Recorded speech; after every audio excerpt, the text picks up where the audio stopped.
Eh bien, bonsoir, il est 18h02 pratiquement. Et donc, ce qu'on vous propose, c'est de ne pas faire attendre les très nombreux internautes qui nous suivent sur les différentes plateformes en ligne et de commencer ce débat des candidats à l'élection régionale de l'Île-de-France qui porte sur la mobilité. Alors, pourquoi la mobilité ? Je dirais que c'est on va dire peut-être pour 4 grandes raisons. Tout d'abord, une raison un petit peu dramatique qui fait référence à la crise sanitaire que l'on est en train de vivre encore et qui a vu nos libertés de déplacement extrêmement contraintes, de telle façon qu'on n'aurait pas pu l'imaginer avant que cela nous tombe sur la tête, mais sans que cela nous fasse oublier une crise nationale que l'on avait vécue, une autre crise de mobilité que l'on avait vécue à peine un an avant, qui était le mouvement social des Gilets jaunes, où là aussi, les personnes se mobilisaient contre une restriction de leur déplacement qui leur était indirectement imposée par l'augmentation du prix du carburant. Donc, première raison, donc l'actualité. Deuxième raison, tout simplement, c'est tout à fait pragmatique, c'est que la région, c'est l'échelon territorial qui est chargé d'organiser les déplacements et qui va l'être de plus en plus si l'on en croit les derniers projets de loi. Troisième raison, alors là, on va parler de l'Île-de-France, c'est vraiment le sujet du débat de ce soir. La région Île-de-France, c'est une région capitale hors norme, par la concentration de sa population et de sa richesse.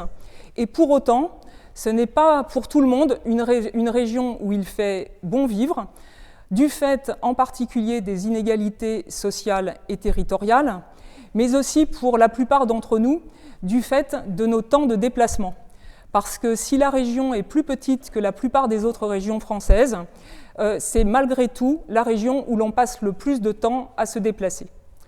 Enfin, quatrième raison, une raison plus prosaïque, c'est parce que la mobilité, c'est le sujet des études de l'Institut de recherche que je dirige avec Christophe Gay, le Forum Bimobile, que bien sûr on s'intéresse à ce sujet, autour d'une question fondamentale qui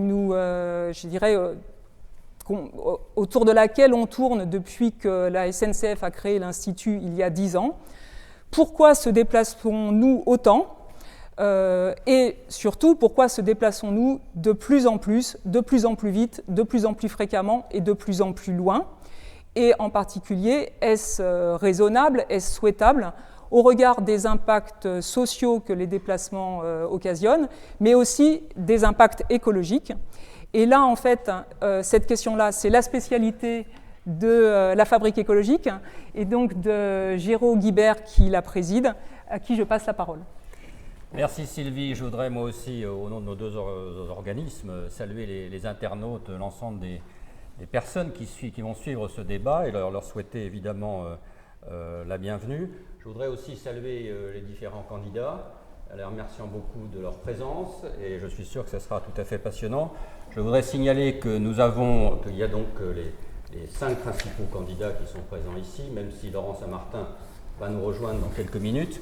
Je voudrais rappeler que nous avons invité M. Bardella, tête de liste du Rassemblement national, mais que nous n'avons pas eu de réponse à cette invitation, mais que M. Bardella a bien été invité à ce débat, et donc n'a pas répondu à cette invitation. Voilà, mais je crois que c'est intéressant parce que nous avons un nombre relativement restreint, en tout cas nous avons les principaux candidats, un nombre relativement restreint de candidats, et ça va permettre évidemment de nourrir le débat de manière particulièrement intéressante. Comme vous le savez, la Fabrique écologique a beaucoup travaillé sur ces sujets, sur la base qui est la sienne, que je vous rappelle pour ceux qui ne connaîtraient pas encore, qui est une base d'abord pluraliste, ensuite qui est une base d'une rigueur totale, nous avons des procédures qui garantissent cette rigueur d'analyse, et enfin avec systématiquement la volonté d'avoir des débouchés concrets à nos notes et à nos propositions, et je me réjouis dans ce cadre que nous ayons pu faire 2 travaux importants et qui d'une certaine façon sont un peu préparatoires de ce débat, en partenariat avec le Forum Bimobile. D'abord, toute une étude sur le véhicule autonome et d'autre part tout un travail qui est paru il y a 3 jours maintenant sur les bonnes pratiques des régions en matière de mobilité, et je renvoie sur notre site, pour ceux évidemment que ça intéresserait, tout est en accès libre évidemment sur le site. Nous aussi, nous pensons que ce sujet est tout à fait essentiel. Nul besoin de revenir sur la problématique de l'impact écologique et climatique des transports, qui est évident, et il est évident que c'est le secteur aujourd'hui qui ne progresse pas assez en matière de changement climatique. D'autres secteurs, évidemment, ne progressent pas assez, mais celui-là progresse particulièrement peu, et voire même régresse, puisque les émissions de gaz à effet de serre, de façon générale, continuent à augmenter dans le secteur des transports. Donc il y a un intérêt absolument majeur, que ce soit au niveau de l'État, de l'Union européenne ou des collectivités locales, d'agir sur ce sujet. Mais comme Sylvie l'a rappelé aussi, c'est aussi une question essentielle pour nos concitoyens de mode de vie, car on voit bien que l'allongement des temps de trajet, les difficultés de trajet, le sondage d'ailleurs que Sylvie présentera dans quelques minutes le montre, à quel point c'est maintenant un sujet qui concerne nos concitoyens et sur lequel nos concitoyens attendent des réponses. Et dans ce cadre-là, ce qui nous a finalement rapprochés avec Forum Vie Mobile, c'est cette idée que sans doute les politiques publiques ne s'attaquaient pas suffisamment, je dirais, aux mobilités contraintes qui s'appliquent à nos sociétés, en particulier de trajet domicile-travail, qui ne fait que s'allonger depuis plusieurs décennies, alors que c'est évidemment très mal ressenti, en particulier par les gens qui subissent ces allongements de temps de trajet tout à fait importants. Et donc c'est finalement cet aspect de mobilité contrainte qui est peu présent dans les politiques publiques, qui nous a paru intéressant, en particulier dans ce débat. C'est pour ça que beaucoup de choses vont peut-être tourner autour de ça, en dehors évidemment des problèmes de report modaux entre les différents modes de transport, en particulier parce que les régions, et la région Île-de-France, ont toutes les manettes pour agir dans ce domaine, puisqu'elles ont à la fois les manettes de la mobilité, en tout cas une bonne partie, pas totalement, mais une bonne partie des compétences mobilité. Elles ont aussi les manettes d'aménagement du territoire, très largement, et elles ont aussi les manettes de développement économique. Et on voit bien que si on veut arriver à une organisation différente et qui soit meilleure sur le plan climatique et soit meilleure pour le mode de vie des habitants, il faut arriver en effet à ce que ces temps de trajet contraints soient décarbonés et soient diminués. Voilà donc la logique dans laquelle on s'inscrit, et je repasse la parole à Sylvie pour qu'elle présente les résultats de l'enquête qui a été commanditée sur ce sujet. Alors effectivement, nous avons souhaité en fait demander aux Franciliens quelles étaient leurs attentes concernant les déplacements.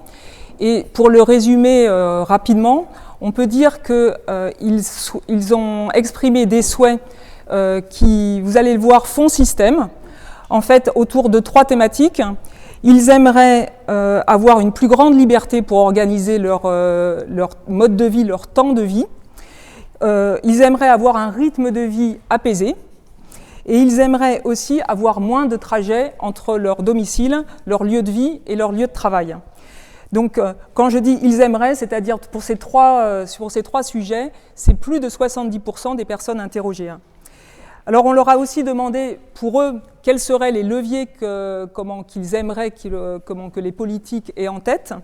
Ils en donnent 3, alors là, de façon plus partagée.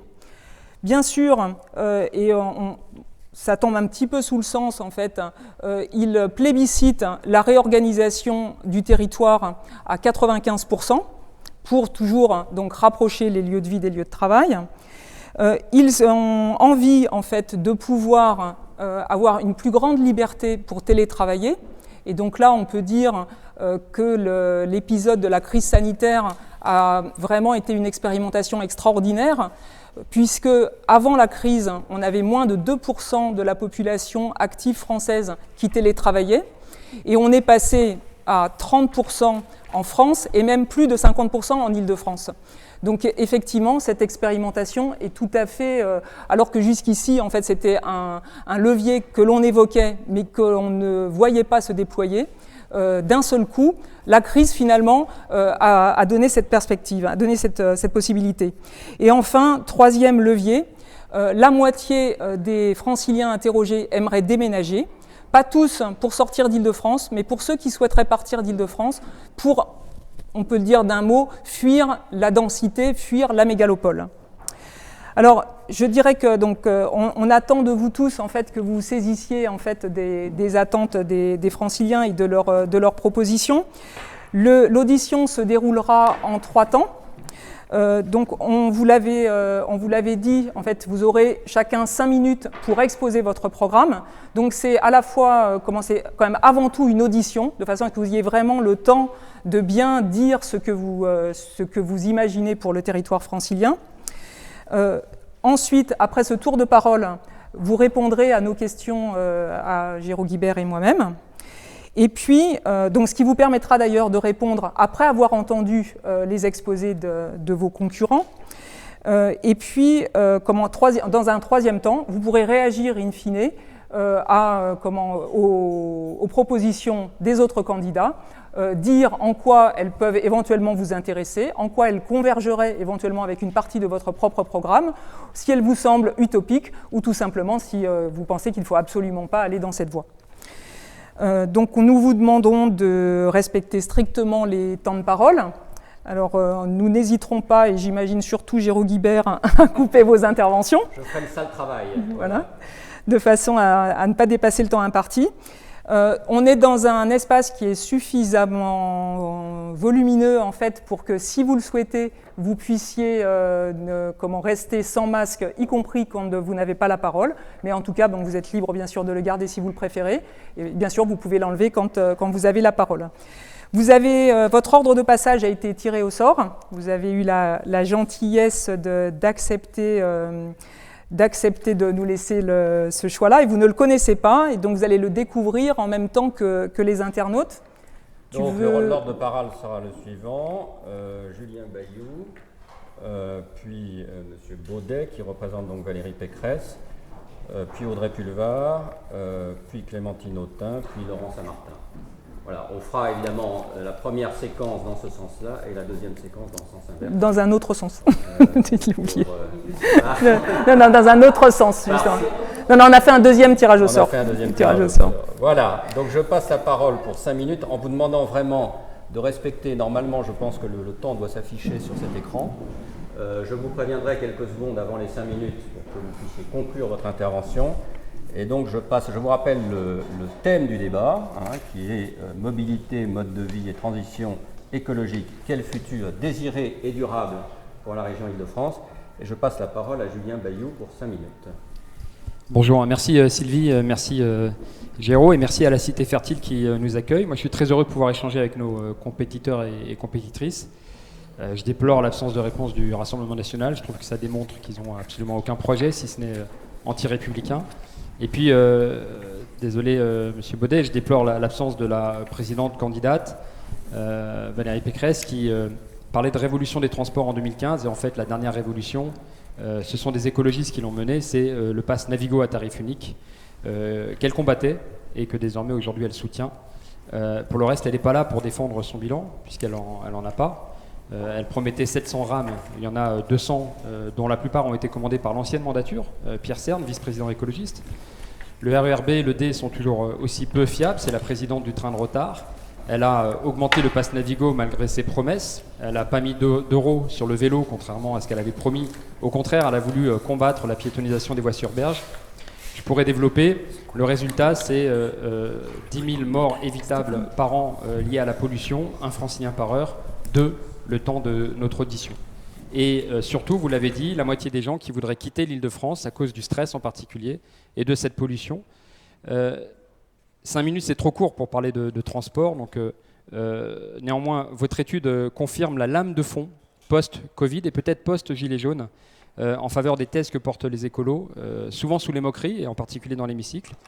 Nous sommes les meilleurs défenseurs des transports en commun, évidemment. C'est Marie Blandin, présidente de la région Nord-Pas-de-Calais en 92, qui avait inventé le TER. C'est Pierre Cerne, j'en ai parlé, le vice-président du pass unique. Pour nous, il y a 2 enjeux fondamentaux, la démobilité et puis l'investissement dans les transports du quotidien et l'alternative à la voiture. La démobilité, ça veut dire désaturer les réseaux de transport en commun en diminuant la mobilité subie. C'est l'idée de la ville du quart d'heure et donc de la région de la demi-heure. C'est vivre davantage en proximité, rompre en fait avec le modèle de la polarisation, la spécialisation des territoires, ce modèle d'aménagement du territoire qui veut que finalement vous avez 1 million de personnes qui partent du 93 Seine-Saint-Denis chaque matin, traversent Paris sans s'y arrêter pour aller dans des bureaux dans les Hauts-de-Seine. Donc rapprocher les emplois et les logements, c'est un enjeu majeur de l'aménagement du territoire. C'est tout l'enjeu du prochain schéma directeur régional de la région Île-de-France. C'est l'enjeu de stopper l'étalement urbain. Je salue en particulier la mobilisation des amis du collectif pour le triangle de Gonesse qui sont, on doit le dire, à côté de la porte et qui mobilisent pour la protection de ces hectares de terres agricoles absolument fertiles. C'est l'enjeu du polycentrisme, pouvoir vivre heureux à Mantes, à Melun, dans le Vexin, et non pas comme dans une région où Paris serait considéré comme l'alpha et l'oméga. L'Île-de-France, ça n'est pas Paris en grand. Et c'est l'enjeu de favoriser des lieux de télétravail, notamment près des gares. C'est l'enjeu d'améliorer l'offre de transport, on l'a dit, la priorité au transport du quotidien, moderniser le RER B et D, augmenter l'offre d'au moins 50% pour les bus, et notamment en grande couronne, travailler sur les horaires de nuit, notamment pour le noctilien, et augmenter l'offre, et ainsi que pour les tramways. On peut faire rouler les tramways toute la nuit, et décupler l'offre de transport à la demande, qui est balbutiante en Île-de-France, alors qu'on en a besoin, notamment en grande couronne. Nous voulons une offre de transport à 15 minutes de chez soi. C'est l'intermodalité. Nous proposons un pass Navigo Plus qui regroupe sur une seule application, sur un seul ticket, l'ensemble des offres de mobilité en Île-de-France, et notamment donc ce transport à la demande qu'il s'agit de décupler. Je pense qu'on reviendra sur les enjeux de la tarification sociale. Je termine, puisqu'il me reste très peu de temps. On a un enjeu de développer le vélo et la marche, qui ne sont pas des modes de mobilité accessoires. Nous voulons en faire une priorité. Ça veut dire une direction vélo pour Île-de-France Mobilité. Ça veut dire 1700 km de voies sécurisées pour que chacune se sente en sécurité pour pratiquer le vélo. C'est 1000 de plus que le RER vélo. C'est bien sûr une signalisation régionale. C'est un investissement de 10 € par francilien et francilienne. Et c'est l'enjeu d'une mise à disposition d'un vélo pour chaque lycéen et lycéenne pour former toute une génération à une mobilité choisie. C'est des aménagements conséquents, des investissements sur la marche. Et c'est finalement l'enjeu d'une région écologiste où il fait bon vivre et une région qui milite à son échelle pour lutter contre le dérèglement climatique. C'est une région écologiste. Merci beaucoup et vraiment merci d'être le premier à avoir respecté scrupuleusement le temps de parole. Et je suis sûr que tous les autres candidats feront la même chose. Et donc je passe la parole à Stéphane Baudet. Quelque chose à faire sur le micro ou Non, je pense qu'on marche tout seul. Bon. Merci Julien de cette introduction. Je suis désolé de représenter la présidente, mais sur un sujet qui par ailleurs me tient à cœur et sur lequel je l'ai accompagnée avec beaucoup de fierté pendant ces 5 ans. Et si je peux me permettre de le dire en début de débat, on peut les uns et les autres être en désaccord sur les orientations, sur les choix, mais il faut qu'on soit aussi assez pragmatique et réaliste. Dire que rien n'a été fait sur la révolution des transports, 24 milliards d'investissements sur la rénovation des trains et de l'infrastructure. On est aujourd'hui à plus de 3 milliards par an d'investissements sur la régénération d'infrastructures et la création de lignes nouvelles. On est passé très clairement région et Île-de-France Mobilité cumulée de 50 millions d'euros d'investissement sous la précédente mandature, la vôtre, mon cher Julien, à 250 millions sur le vélo, 70 plans vélo déployés sur l'ensemble de la région Île-de-France, le plus grand service de location de vélos électriques du monde. Donc, je cite que ces exemples, mais je ne suis pas certain qu'il faille aller dans la caricature. Il y a sans doute toujours mieux à faire, il faut sans doute toujours aller plus vite, mais eu égard à l'héritage, et chaque francilien le sait, qui fut le nôtre en 2015 sur la situation des transports en Île-de-France, abandonné depuis 30 ans d'ailleurs, quelles qu'en soient les familles politiques, et notamment à l'échelle nationale qui ont gouverné cette région. Donc le rattrapage est en cours, 900 lignes de bus qui ont été très très largement remaniées et densifiées en matière d'offre. Vous évoquez le noctilien, pardonnez-moi de rappeler que nous avons doublé le nombre de kilomètres du noctilien. Évidemment, je pourrais continuer la liste comme ça très très longuement, le transport à la demande en Grande Couronne, avec la création d'une centrale de réservation régionale, ce qui a évidemment apporté un équilibre économique à cette opération qui, par le passé, n'existait pas. Je pense que la région Île-de-France a des enjeux majeurs, vous les avez évoqués dans vos études. Il y a la réduction de la distance domicile-travail qui est un enjeu majeur. Il y a une vraie question philosophique derrière. Est-ce que c'est une réduction en kilomètres ou est-ce que c'est une réduction en temps de parcours? C'est un premier sujet. Le deuxième sujet, vous avez évoqué celles et ceux qui souhaitent quitter la région Île-de-France. Toutes les études sociaux montrent que les jeunes couples trentenaires qui partent plutôt de Paris et de Petite Couronne d'ailleurs, parce qu'on a un solde migratoire qui reste positif, on est à plus 60 000 habitants par an en Île-de-France, moins 12 000 sur Paris. Donc on voit que quelque chose se passe. Quand ils quittaient l'Île-de-France il y a une quinzaine d'années, ils partaient à Montpellier, Toulouse, Bordeaux. Aujourd'hui, ils partent à Besançon, Clermont-Ferrand, dans des villes qui commencent à ressembler aux villes que l'on pourrait appeler complètes, les ex-villes nouvelles notamment. J'en suis un enfant à Évry-Courcouronne, en très grande couronne. Donc la question du polycentrisme, la question essentielle pour nous, ça fera partie du débat de la route remise au cœur du débat.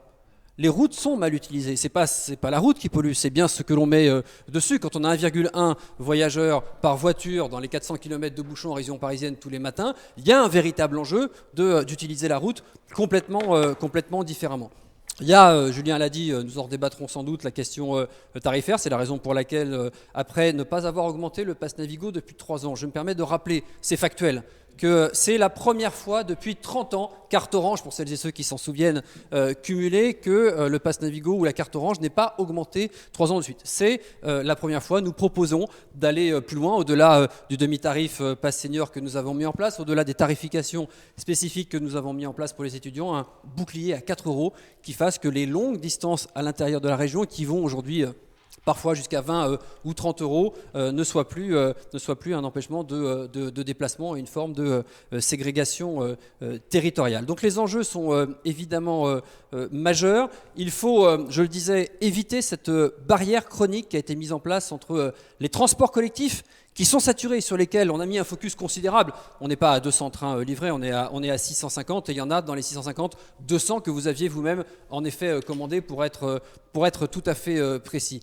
Il y a bien cette question de collusion, adossée d'ailleurs à la révolution numérique, adossée à la question, vous l'évoquiez tout à l'heure, des véhicules autonomes qui viendront demain, et donc aux évolutions technologiques, d'imaginer comment nous allons continuer de développer à travers, par exemple, des longues voies dédiées sur les routes et les autoroutes qui nous permettront des dessertes en bus plus rapides et surtout moins onéreuses que la création de voies ferrées qui coûtent évidemment cher et qui sont très très très longues à financer. Donc voilà où nous en sommes. Je le dis avec beaucoup d'humilité. Nous sommes le troisième plus grand réseau de transport du monde. Ce n'est pas quelque chose qui se bouge comme ça en 5 minutes. Ça nécessite beaucoup de temps, ça nécessite de la stratégie, ça nécessite surtout beaucoup d'agilité pour s'adapter à ce que devient notre société. Je me permets de le dire, mais quand j'ai initié le plan vélo à l'échelle régionale il y a 5 ans, le vélo assistance électrique était un gadget.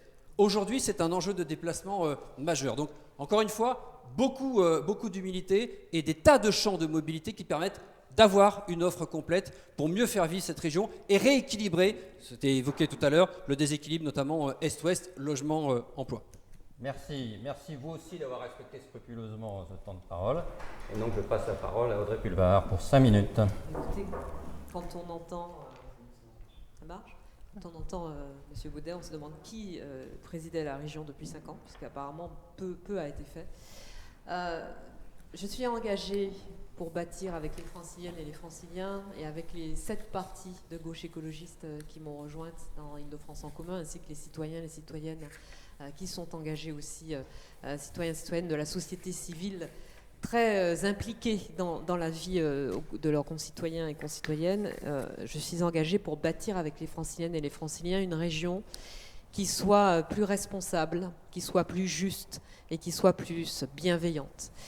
C'est une région que nous voulons, région pilote, région d'innovation démocratique avec l'Assemblée citoyenne du long terme, d'innovation sociale avec l'expérimentation à l'échelle de la région, et ce serait une première du territoire zéro chômeur de longue durée, d'innovation sociale aussi avec un soutien massif à l'économie sociale et solidaire, à l'économie circulaire, à tous les dispositifs comme ceux dans lesquels nous sommes installés aujourd'hui. Et puis c'est une région, évidemment, puisque nous sommes là pour parler de transport et de mobilité, dans laquelle je voudrais que chacun et chacune puisse se déplacer gratuitement dans des transports en commun modernes, avec un bon maillage du territoire, des transports réguliers et des transports sûrs.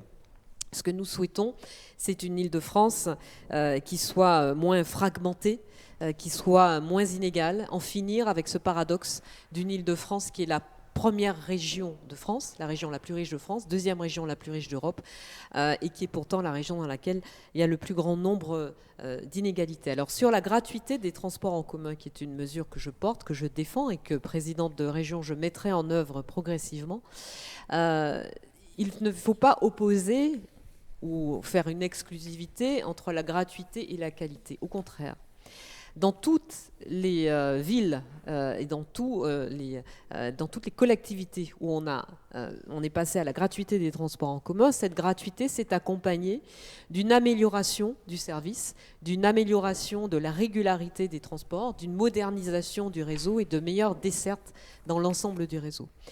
La gratuité, elle s'accompagne d'une meilleure qualité de transport en commun plus sûr et mieux organisé à l'échelle du territoire entre les métros, les trains, les RER, les bus et les trams. C'est une mobilité une gratuité qu'il faut entendre comme la pièce d'un puzzle global qui est celui de la mobilité.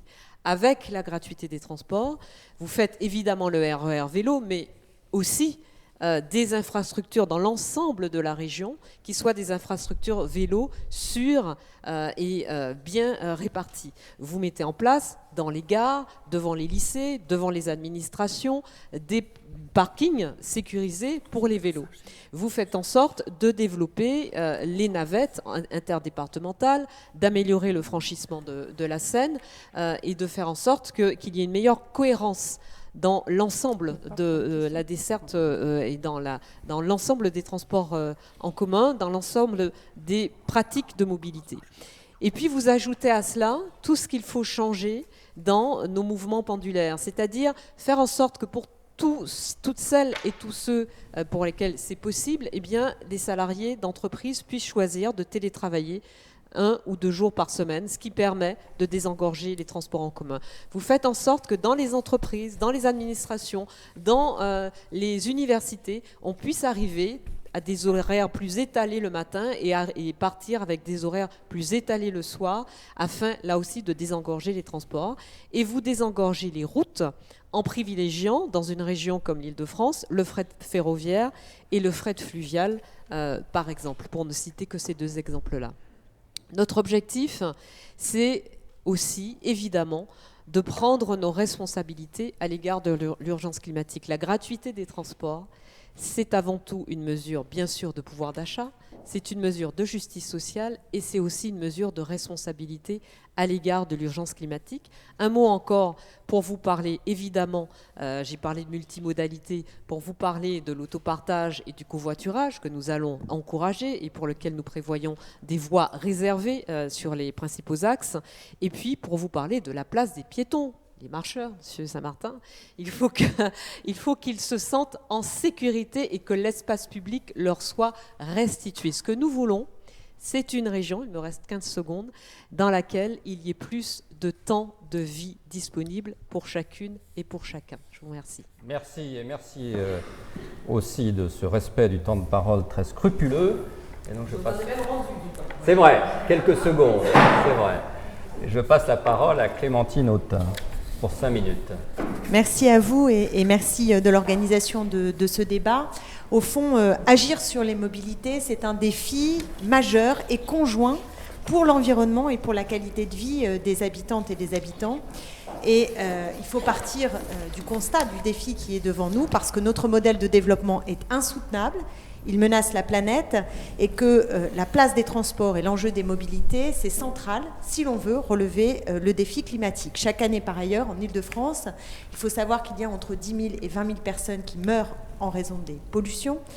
et que la saturation dans les transports, on le vit, les uns et les autres plus ou moins, surtout quand on habite en banlieue, on a une saturation des transports, de l'allongement des temps de trajet, et ça crée du stress, de la malvie, de l'angoisse, bref, de la galère aussi, beaucoup de galères, surtout quand on prend un certain nombre de RER franciliens, et au point qu'en Ile-de-France, et c'est une spécificité francilienne, de plus en plus de personnes, et vos enquêtes l'ont confirmé, veulent quitter l'Île-de-France en raison de ce stress et de cette malvie. Donc il y a absolument urgence à agir, et la région a en la matière des leviers tout à fait considérables pour le faire. Alors quels sont ces leviers ? Le premier, peut-être ça vous étonnera, mais moi je commencerai par celui-là parce qu'il me semble le plus important, c'est d'aller vers la diminution des déplacements et notamment les fameuses mobilités subies. Et pour cela, il y a un outil, c'est le SDRIF, c'est le schéma directeur d'aménagement justement pour l'Île-de-France. Or, il se trouve que Valérie Pécresse, quand elle a été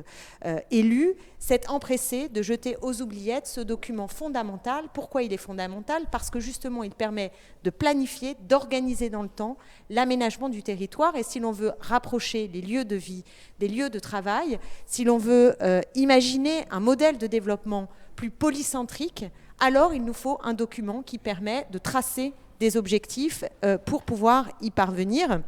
Et je ne veux plus d'une Île-de-France dans laquelle on a des cités dortoirs d'un côté et des centres d'affaires de l'autre, ce qui est quand même le modèle actuel de l'Île-de-France. Ce n'est pas acceptable et donc nous devons impérativement faire en sorte que le droit à la ville, pour reprendre l'expression chère à Henri Lefebvre, que vous connaissez j'imagine ici, mais qui est très importante, ce droit à la ville, ça veut dire que partout où on habite en Île-de-France, à Paris en première couronne, deuxième couronne ou grande couronne, on a la possibilité sur un territoire proche, d'arriver à avoir accès aux services publics, à pouvoir travailler, à pouvoir faire du sport, à avoir accès à la culture, au commerce de proximité, etc.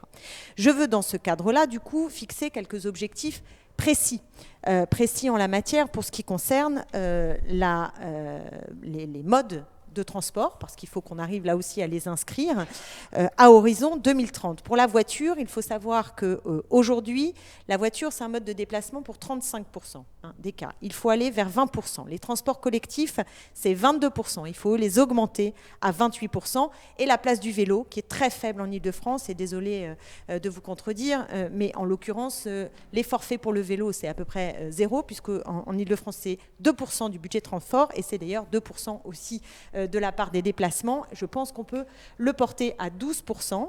Viser 12%, c'est pas énorme quand on voit des villes comme Copenhague ou Amsterdam où c'est 20%. Et il faut impérativement qu'on avance là-dessus avec notamment le projet de RERV que pour ma part je soutiens. Donc ce sont des leviers et des objectifs précis, chiffrés que nous voulons atteindre. Et pour cela, il faut améliorer l'offre de transport.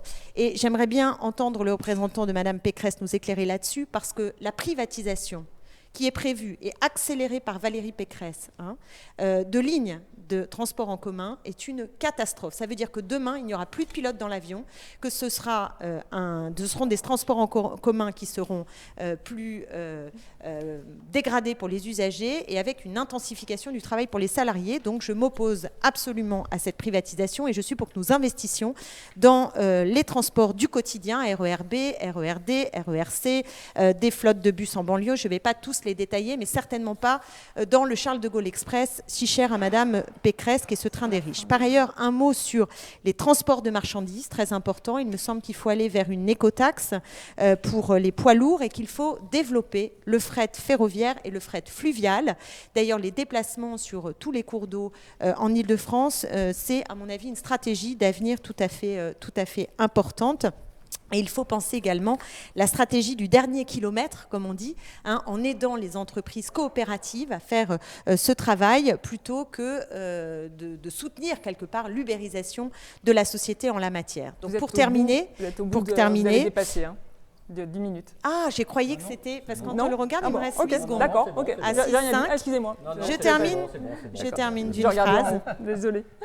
Quel futur désirable? En une phrase, je dirais qu'il faut une région qui se construise à partir du besoin des habitants et non pas à partir de l'objectif de compétitivité et de concurrence entre les métropoles internationales. Et si on inverse la donne, c'est-à-dire qu'on sort du schéma de Valérie Pécresse qui est dans cette course folle internationale à la métropole et qu'on part des besoins des habitants, je vous assure qu'on va arriver vers une région qui est favorable aux mobilités, qui ne soit pas subie, mais qui laisse du temps aux habitantes et aux habitants.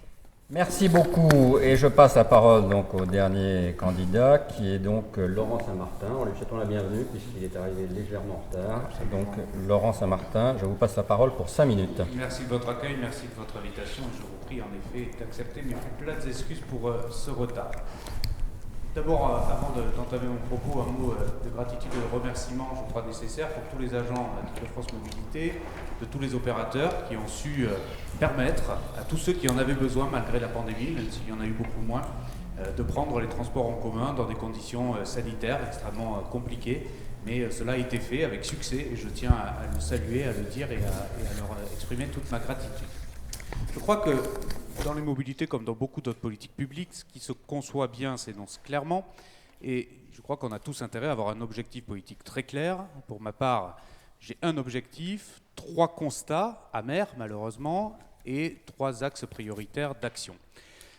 L'objectif politique, c'est vraiment celui de garantir l'accès à toutes les franciliennes, à tous les franciliens aux mobilités, au pluriel, tout en réduisant les pollutions qui sont induites par ces mêmes mobilités. Et là aussi, je parle de pollution au pluriel. Il n'y a pas que la pollution atmosphérique, évidemment la pollution sonore, pollution des sols, la pollution des eaux.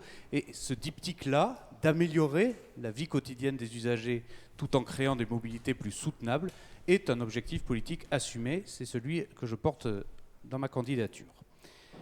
Les 3 constats auxquels aujourd'hui je fais face et qui fondent ma réflexion, le premier c'est un constat d'échec. Alors moi je crois volontiers à la sincérité, à l'humilité de Stéphane Baudet, je ne la remets pas en question, je connais son professionnalisme. En revanche, le fait est qu'aujourd'hui, il y a un niveau d'insatisfaction des usagers qui reste extrêmement élevé, trop important, et donc il y a un constat d'échec à l'arrivée là-dessus par rapport au programme de 2015 de Madame Pécresse. Au-delà de ça, le deuxième constat qu'on peut faire, c'est que le besoin des mobilités évolue. Il commençait déjà à évoluer avant la crise Covid, on l'a bien vu, puisque le déplacement domicile-travail n'était plus déjà en 2018-2019 le premier déplacement en moyenne dans une journée, et évidemment la crise que nous traversons a accentué ces mutations, des nouvelles pratiques, avec le télétravail généralisé bien sûr, les villes sans voiture, la baisse du trafic aérien, et donc des nouvelles dynamiques qui sont directement induites, rapidement les coronapistes, évidemment, l'usage du vélo ou le lissage des heures de pointe dans les transports en commun. Mais surtout, le constat problématique, c'est que depuis plus de 30 ans, on a une absence de vision cohérente et continue de la région, quelles que soient les majorités, de droite ou de gauche. Et on a souvent fait les choses à l'envers, c'est-à-dire qu'on a considéré l'accès aux transports et aux mobilités comme étant en rattrapage, en courant derrière les grands projets, qui soient de logement économique, universitaire, par exemple. L'exemple de Saclay est très parlant, l'exemple de Maison Blanche à Neuilly-sur-Marne l'est aussi. Et il faut absolument changer de paradigme et considérer l'enjeu des mobilités comme étant l'acteur principal de l'aménagement d'un territoire et non pas, à la fin, la solution pour permettre à des individus de passer d'un point à l'autre d'un territoire par rapport à un SDRIF ou par rapport à un aménagement du territoire voulu. Une fois qu'on a dit ça, les priorités d'action, il faut les énoncer aussi clairement.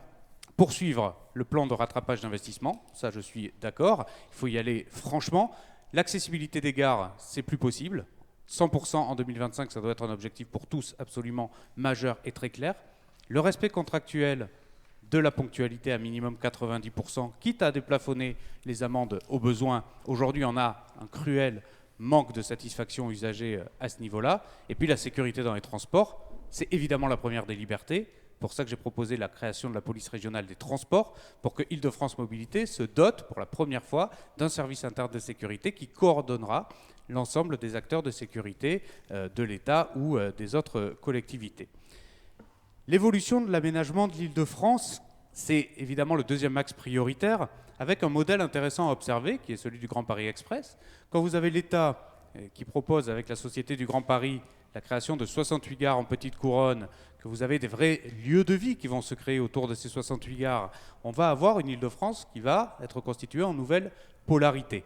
Et donc, je veux que nous puissions davantage réfléchir autour de l'aménagement de ces territoires-là, qui vont, comme le dit effectivement Madame Autain, réduire un certain nombre de déplacements contraints. Et ça, c'est effectivement un objectif que nous devons partager. Ce modèle du Grand Paris Express est aussi intéressant de l'avoir en tête pour les nouveaux standards de contractualisation qui éviteraient un certain nombre de défauts que cela peut avoir. Et puis la troisième priorité, c'est évidemment les mobilités durables en Île-de-France. Là-dessus, la prime à l'acquisition de véhicules propres que j'ai citée il y a 6 semaines. Il faut absolument aller vers la sortie de la motorisation diesel. C'est indispensable par rapport à l'objectif prioritaire que j'ai cité. Et puis sur la partie shift, le vélo, en lien avec le plan vélo, en lien avec le RER vélo que je soutiens tout à fait, en faire un acteur majeur des nouvelles mobilités douces et des nouvelles mobilités actives. Bon, je vous remercie. Merci beaucoup. Et donc nous allons passer à la phase des questions. Et donc on va poser à chacun 4 questions, donc 2 que je poserai en fait sur les questions d'aménagement du territoire et aussi de mode de vie, et 2 que posera Géraud Guibert plus spécifiquement sur les questions de mode de transport, de financement et d'écologie.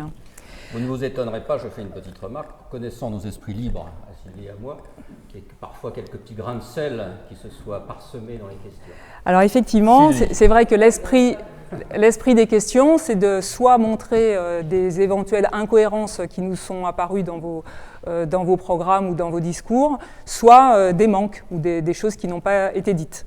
Alors ma première question pour M. Bayou concerne quelque chose qu'on n'a pas trouvé, en fait. C'est ce que nous, on appelle les travailleurs mobiles. Alors, depuis le début de la discussion, on parle beaucoup des déplacements domicile-travail, mais il se trouve que finalement tout le monde du travail s'est mis en mouvement, et donc il n'y a pas que des déplacements domicile-travail, il y a aussi tous les gens qui doivent se déplacer dans le cadre de leur travail, que ce soit pour les cadres, mais aussi les aides à domicile, les livreurs, les artisans, etc. Que proposez-vous pour eux ? Donc, ce qu'on vous demande, c'est de répondre de manière assez courte, hein, évidemment, pour qu'il puisse y avoir. Alors, je sais bien que les questions sont parfois un peu. Vous pouvez avoir des développements. Vous serez peut-être pris au dépourvu. Là, je l'ai évoqué très rapidement. Nous, on est pour le développement de ces tiers-lieux. J'ai moi-même contribué à la fondation de 2 tiers-lieux. J'étais président d'un espace public numérique qui accueillait des travailleurs et des travailleuses mobiles. J'ai participé à la création de La Base, qui est un centre de coworking, on va dire, un quartier général de l'écologie, j'y crois. Et l'enjeu, c'est de pouvoir le développer, notamment en petite et en grande couronne. On en a fait beaucoup à Paris, et l'enjeu, c'est de pouvoir le développer en grande couronne, et notamment aux abords des gares. Et donc, véritablement, pouvoir travailler avec l'établissement public foncier d'Île-de-France pour pouvoir mobiliser le foncier et offrir des véritables endroits où on peut télétravailler et offrir un véritable lieu de travail aux personnes qui sont mobiles. Ça rejoint la question sur l'élargissement des horaires, parce que quand on parle de ces travailleurs et travailleuses, on a notamment la question des horaires décalés. Et si on veut être cohérent avec l'idée de permettre d'être moins dépendant de la voiture, il y a un enjeu pour d'offrir, de développer l'offre de nuit, on va dire. C'est en fait un enjeu qui rejoint à la fois la question culturelle. On a hâte que la culture puisse reprendre, et dans ce cas-là, il faudra pouvoir à nouveau développer les noctiliens et les renforcer avec une présence humaine en plus du chauffeur. Mais également, je l'ai rapidement évoqué, la question des trams qui peuvent rouler quasiment toute la nuit. Et ça, c'est un enjeu et pour la culture et pour ces de plus en plus nombreux travailleurs et travailleuses qui sont en horaire décalé. C'est un soutien très concret aux petites et moyennes entreprises de notre région.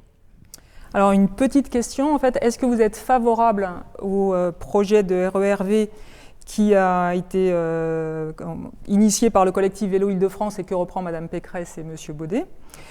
Et dans l'affirmative, est-ce que vous pensez que c'est une première étape, ou est-ce que ça permet réellement de faire un nouveau système de mobilité ? Oui, là encore, je l'ai évoqué, les écologistes sont pour le vélo. On a longtemps considéré que c'était un accessoire, un loisir. Nous, on considère que c'est un vrai outil dans les mobilités douces. Donc on reprend, mais d'ailleurs en fait le RER-V, le RER vélo, c'est une proposition portée par les associations que nous soutenons évidemment de manière pleine et entière. Je déplore les effets de communication de Valérie Pécresse qui a annoncé des centaines de millions d'euros mais qui ne l'a jamais mis sur la table. Je rappelle, c'est Valérie Pécresse qui a cru bon de gaspiller des dizaines de milliers d'euros d'argent public en recours juridique contre la piétonisation et la mise en piste cyclable des voies sur berge. Voilà la réalité de l'action de Valérie Pécresse. Un train de retard, y compris sur le vélo. Donc nous voulons développer le vélo. Nous reprenons, j'en discutais avec Louis Bellenfant, les propositions de Yes We Bike, le collectif pour le vélo en Ile-de-France. Donc non seulement les centaines de kilomètres du RER-V, mais 1000 kilomètres d'aménagement de plus. Finalement, l'enjeu, c'est un plan vélo tous azimuts, les voies sécurisées, le stationnement, il manque aujourd'hui, l'accès aux gares qui doit être privilégié pour le vélo, et je le disais, la mise à disposition de vélos, notamment pour les lycéens et les lycéennes, puisqu'il s'agit d'une compétence lycée pour la région, mettre à disposition un vélo pour les lycéens et les lycéennes qui le demandent, avec bien sûr la formation qui va avec pour pouvoir choisir sa mobilité.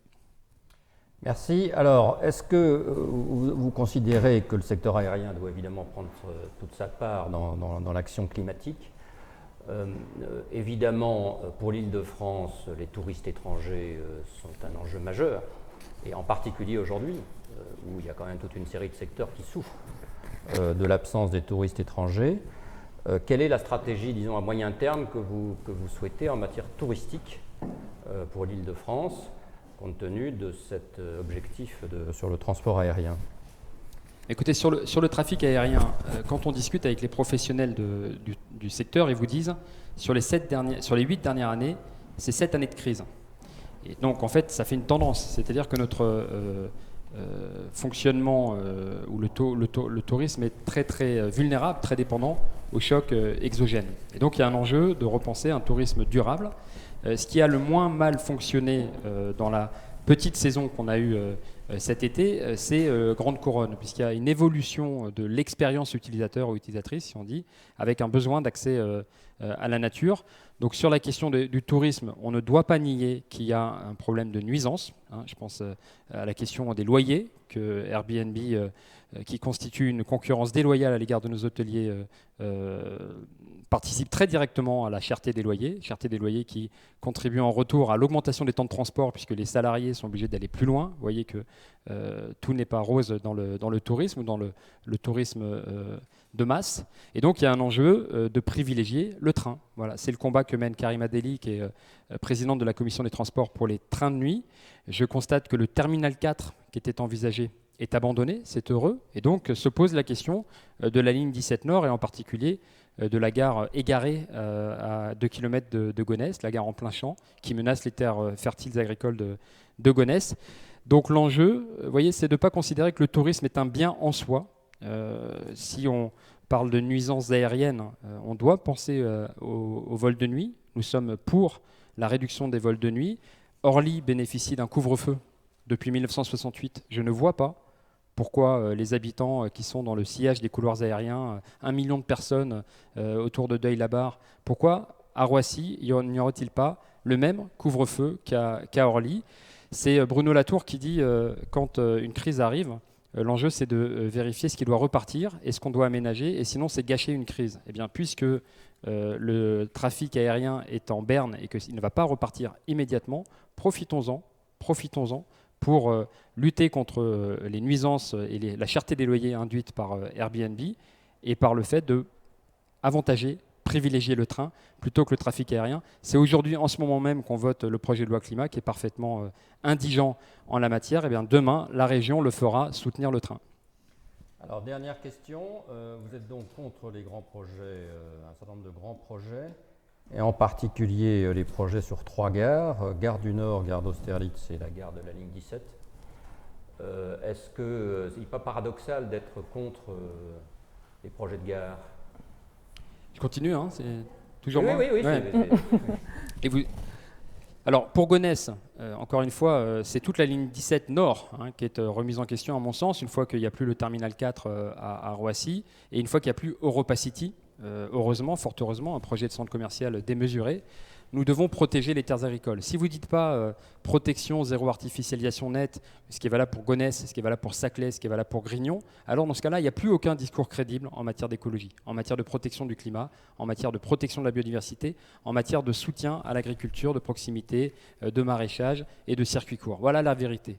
Donc nous voulons protéger ces terres agricoles et à minima, la gare ne peut pas être à 2 km de Gonesse en plein champ, sinon c'est l'artificialisation à coup sûr, l'artificialisation rampante. Et je pense qu'on doit réinterroger la priorité donnée à la ligne 17 Nord. Il me semble que la ligne 16, par exemple, est bien plus prioritaire. Et si, comme on ne peut pas faire en même temps les lignes et la mise en accessibilité des gares, si on veut éviter que Melun ne soit accessible qu'en 2035, eh bien, nous devons privilégier les transports du quotidien et les transports utiles, la mise en accessibilité des gares et les lignes du Grand Paris Express les plus prioritaires, la 15, la 16 et certainement moins la ligne 17 Nord.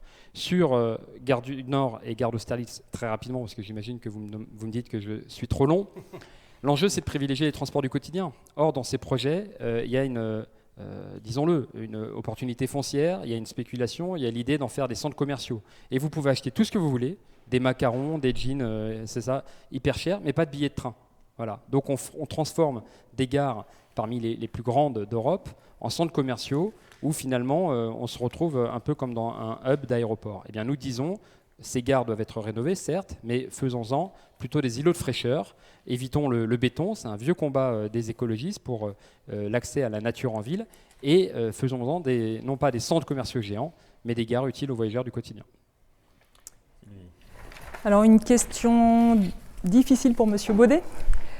Donc on sait que la résilience, en fait, c'est de pouvoir résister aux crises et que plus les choses sont concentrées, plus elles sont efficaces, moins justement elles sont résilientes. Donc je rebondis en fait sur la remarque de Madame Autain.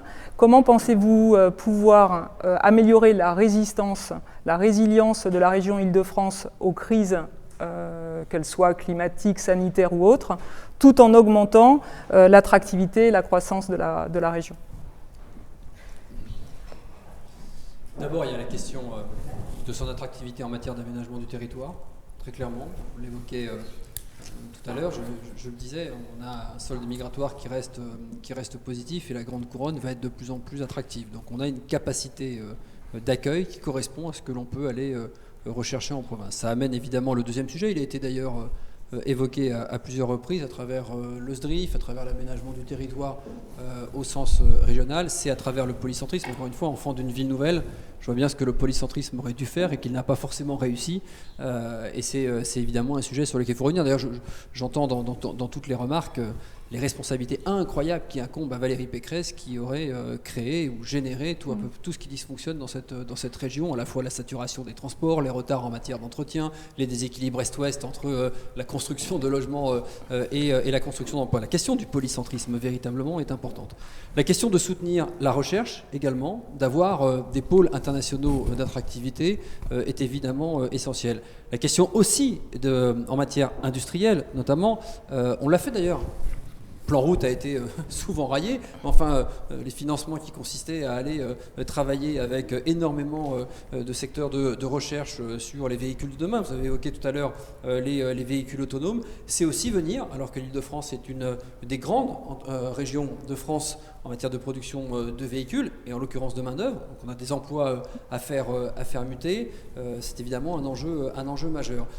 Donc sa résilience, elle passe aussi, ça a été dit, par la diversification de son tissu touristique. L'impact de la perte du tourisme l'année dernière a été considérable pour l'Île-de-France, pour une raison très simple, c'est que nous sommes la première ville visitée du monde et qu'elle l'est très majoritairement par des étrangers.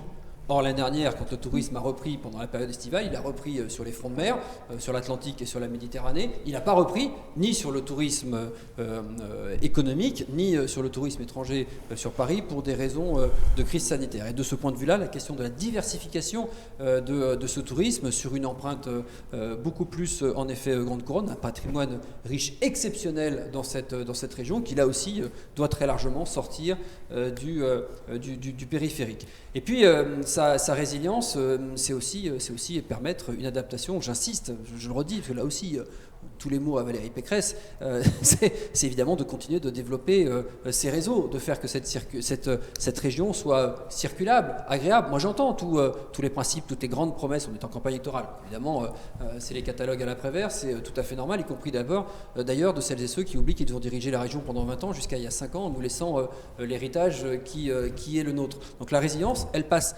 également, bien sûr, par une résilience en matière de développement de nos transports, mais pas seulement des TC qui sont eux-mêmes saturés, mais aussi de nouveaux process de transport. Et j'insiste là-dessus, la question du covoiturage a été évoquée, la question des lignes express sur les grandes voies d'articulation. Bref, c'est sur l'ensemble des secteurs économiques, recherche, transport, aménagement du territoire, parce qu'en fait, tout ceci, ce sont des briques de l'aménagement du territoire. Et s'il manque une de ces briques, alors on crée du déséquilibre. Alors une petite question, vu le temps qui reste, mais qui est liée en fait à ce que vous avez exposé tout à l'heure et ce que vous venez de dire. Vous parlez de polycentrisme et question très concrète, est-ce que le Grand Paris Express, en reliant des pôles d'emploi, est vraiment favorable au polycentrisme et favorise vraiment le rapprochement des lieux résidentiels des lieux de travail? Il l'est en partie, il n'est pas suffisant. Il l'est évidemment sur une partie de la Grande Couronne. Je me permets d'ailleurs de rappeler quel est le fruit qui a permis la naissance du Grand Paris Express. C'est quand même un débat politique très fort entre Christian Blanc d'un côté, qui voulait un réseau de transport beaucoup plus large, je vois Emmanuel Cos qui opine du chef dans la salle, et le STIF de l'époque, qui voulait lui-même un réseau, pardon de le rappeler, parce que c'était votre majorité, sur une partie encore plus restreinte de la Petite Couronne, en extrême proximité de Paris. Je rappelle quand même que son éloignement de Paris et du périphérique est le résultat justement du poids politique qui a été mis dans la balance pour qu'on le tire au maximum vers la Grande Couronne et qu'en interconnexion avec les différents RER, on puisse s'y adjoindre. Mais ça ne suffit pas. La question de la polarité, on le voit bien sur les ex-villes nouvelles notamment et sur la nécessité aussi de dessertes sur les 3e et 4e couronnes. Merci. Alors 2 questions en ce qui me concerne. La présidente de la région parle très souvent de l'avenir des véhicules autonomes de manière extrêmement positive. L'étude que nous avons faite montre que c'est une catastrophe climatique et que les expérimentations faites ne sont absolument pas là où il pourrait y avoir un besoin, en particulier dans les zones rurales peu denses.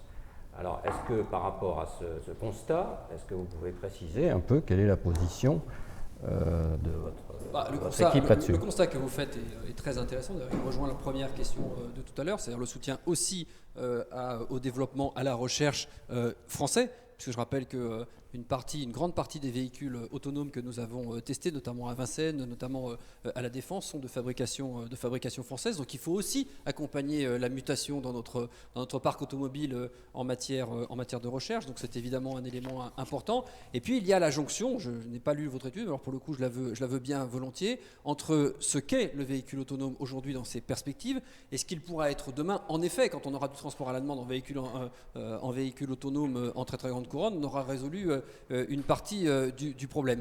La question, c'est entre l'évolution technologique que l'on a aujourd'hui et les opportunités considérables. Quand vous discutez avec un grand patron de réseau de bus, il vous dit assez humblement, dans 10 ans, il ne sait pas si le réseau de bus structuré comme il est aujourd'hui existe encore. Parce qu'à travers le déploiement des voies réservées sur les autoroutes, la réduction du temps de parcours, pas de la distance, mais j'insiste, du temps de parcours, la nécessité que nous aurons sans doute à avoir des véhicules de plus en plus adaptés, 6 places, 12 places, 15 places, 20 places, la question du covoiturage. D'ailleurs, quand Valérie Pécresse initie un financement du covoiturage il y a quelques années, d'une certaine manière, elle est déjà en train de créer un service public de demain.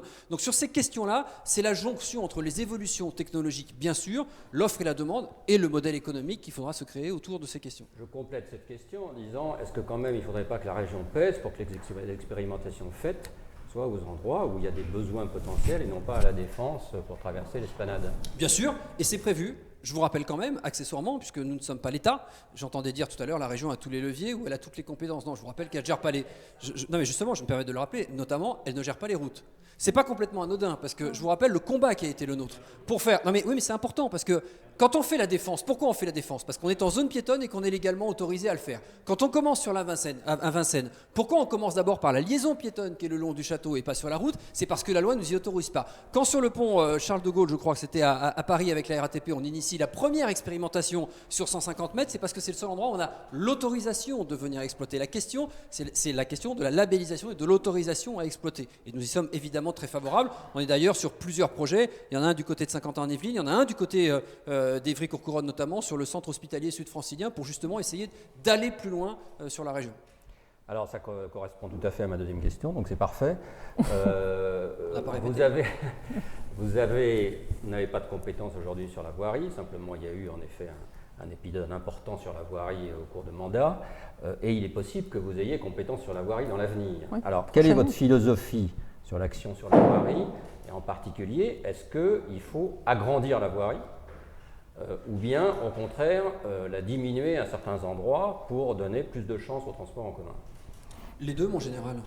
Enfin, non mais attendez, mais vous venez avec des idées complètement générales que vous impliquez partout. Ça n'est pas la réalité. Je vais vous donner un exemple. Si par exemple vous voulez reconquérir les bandes d'arrêt d'urgence sur les autoroutes pour faire une nouvelle voie de covoiturage, très bien, il y a toute une partie de l'A4, notamment à Nogent-sur-Marne, où il n'y a pas de bande d'arrêt d'urgence. Là, en l'occurrence, on va être obligé de rogner sur une voie. C'est tout le débat d'ailleurs qu'il y a eu avec les élus locaux sur la 15. Donc ne faites pas semblant d'avoir des idées générales qui s'appliqueraient et qui se colleraient partout. Ça n'est pas tout à fait la réalité. La philosophie, c'est d'aller sans enlever des voies dans un premier temps, pérenniser, enfin, moi je prends l'A6 assez régulièrement, on a un couloir de l'A6 sur les 4 km avant le périphérique, il n'y a quasiment personne dedans, d'abord parce que la législation ne permet pas de contrôler, je fais les deux, bah oui, enfin, il n'y a pas d'insulte à oser prendre sa voiture électrique au demeurant et prendre des transports également, enfin il n'y a pas de bons et de mauvais franciliens, vous voyez, ceux qui prennent leur voiture peuvent aussi le faire parfois par obligation. Sur cette voie, en l'occurrence, on voit bien aujourd'hui qu'elle est mal utilisée. Elle est mal utilisée pour un contexte législatif qui ne convient pas, et elle est mal acceptée par celles et ceux qui sont à côté dans les bouchons parce qu'elle est vide. Donc il faut absolument qu'on trouve les moyens pour y faire rouler des bus, pour y faire rouler du covoiturage, et pour donner le sentiment que tout ceci fait système. Après, il y a un autre élément qui est important, et ça je le plaide depuis des années face à l'État, je pense que c'est une position connue, c'est que ces voies dédiées doivent faire 20, 30, 40 km, elles ne doivent pas faire 3 km.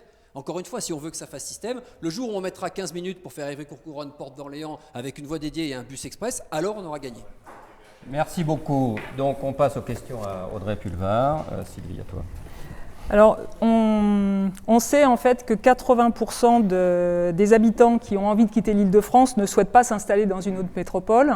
Dans votre programme, vous parlez de densité vertueuse. Qu'est-ce que vous visez par là ?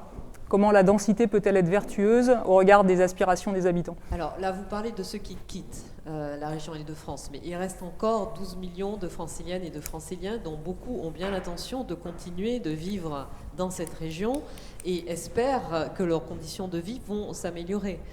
Donc quand nous parlons de densité vertueuse et voire de densité heureuse, nous parlons par exemple de transformer des milliers de mètres carrés de bureaux qui sont aujourd'hui inutilisés, et ce sont même des dizaines, voire des centaines de milliers de mètres carrés de bureaux qui sont inutilisés, les transformer en logements, en espaces communs.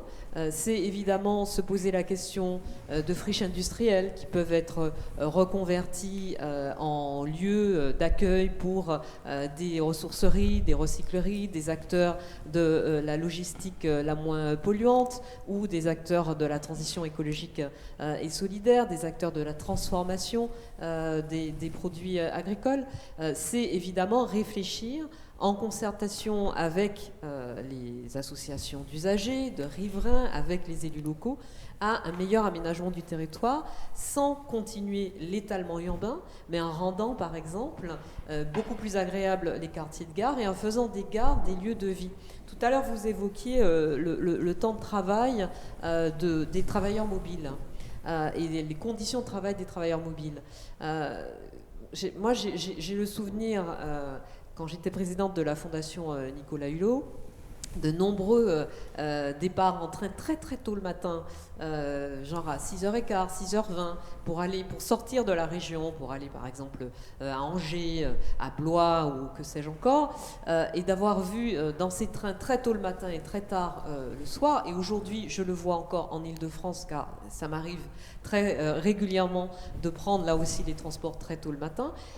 Je me souviens de tous ces travailleurs que je voyais dès le quai, avant même d'être rentrés en l'occurrence un TER, un TGV, ou quand ils quittaient la région, ou un Transilien, de les voir dès le début, dès 6h15, 6h20 du matin, en train de discuter des réunions auxquelles ils allaient assister, des rapports qu'ils devaient rendre, dans le train, en train de commencer à travailler avec leur ordinateur, et ils partent, ils travaillent toute la journée sur le lieu où ils se rendent, et retour pareil.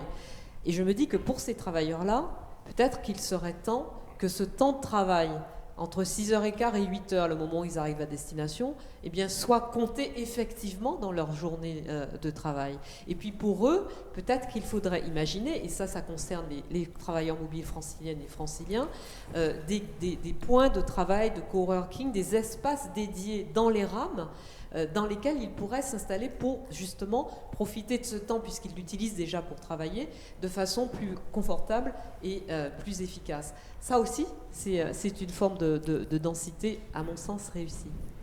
Alors j'entends votre réponse, mais je vous invite en fait à poursuivre et aller plus loin. Donc si on se dit, on développe le télétravail, on a moins besoin de bureaux par exemple à la Défense, comme on va à la Défense, on a besoin de logements. Il y a déjà beaucoup trop de bureaux, ou peut-être donc dans tous les quartiers qui sont justement très spécialisés. Donc on va transformer les bureaux en logements. Mais est-ce que donc deux questions là-dessus. Est-ce que vraiment les habitants, les franciliens vont avoir envie d'habiter dans des tours de bureaux transformés en logements ?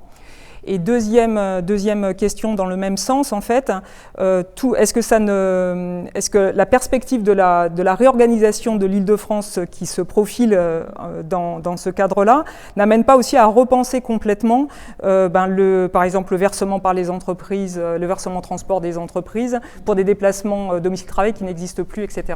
Tout ça en 1 minute, donc désolé. C'est plus court que le temps de la question. Excusez-nous. Non, je n'ai vraiment pas l'intention de toucher au versement transport des entreprises. C'est une ressource dont nous avons besoin et c'est une façon pour les entreprises de participer justement aux mobilités les plus vertueuses.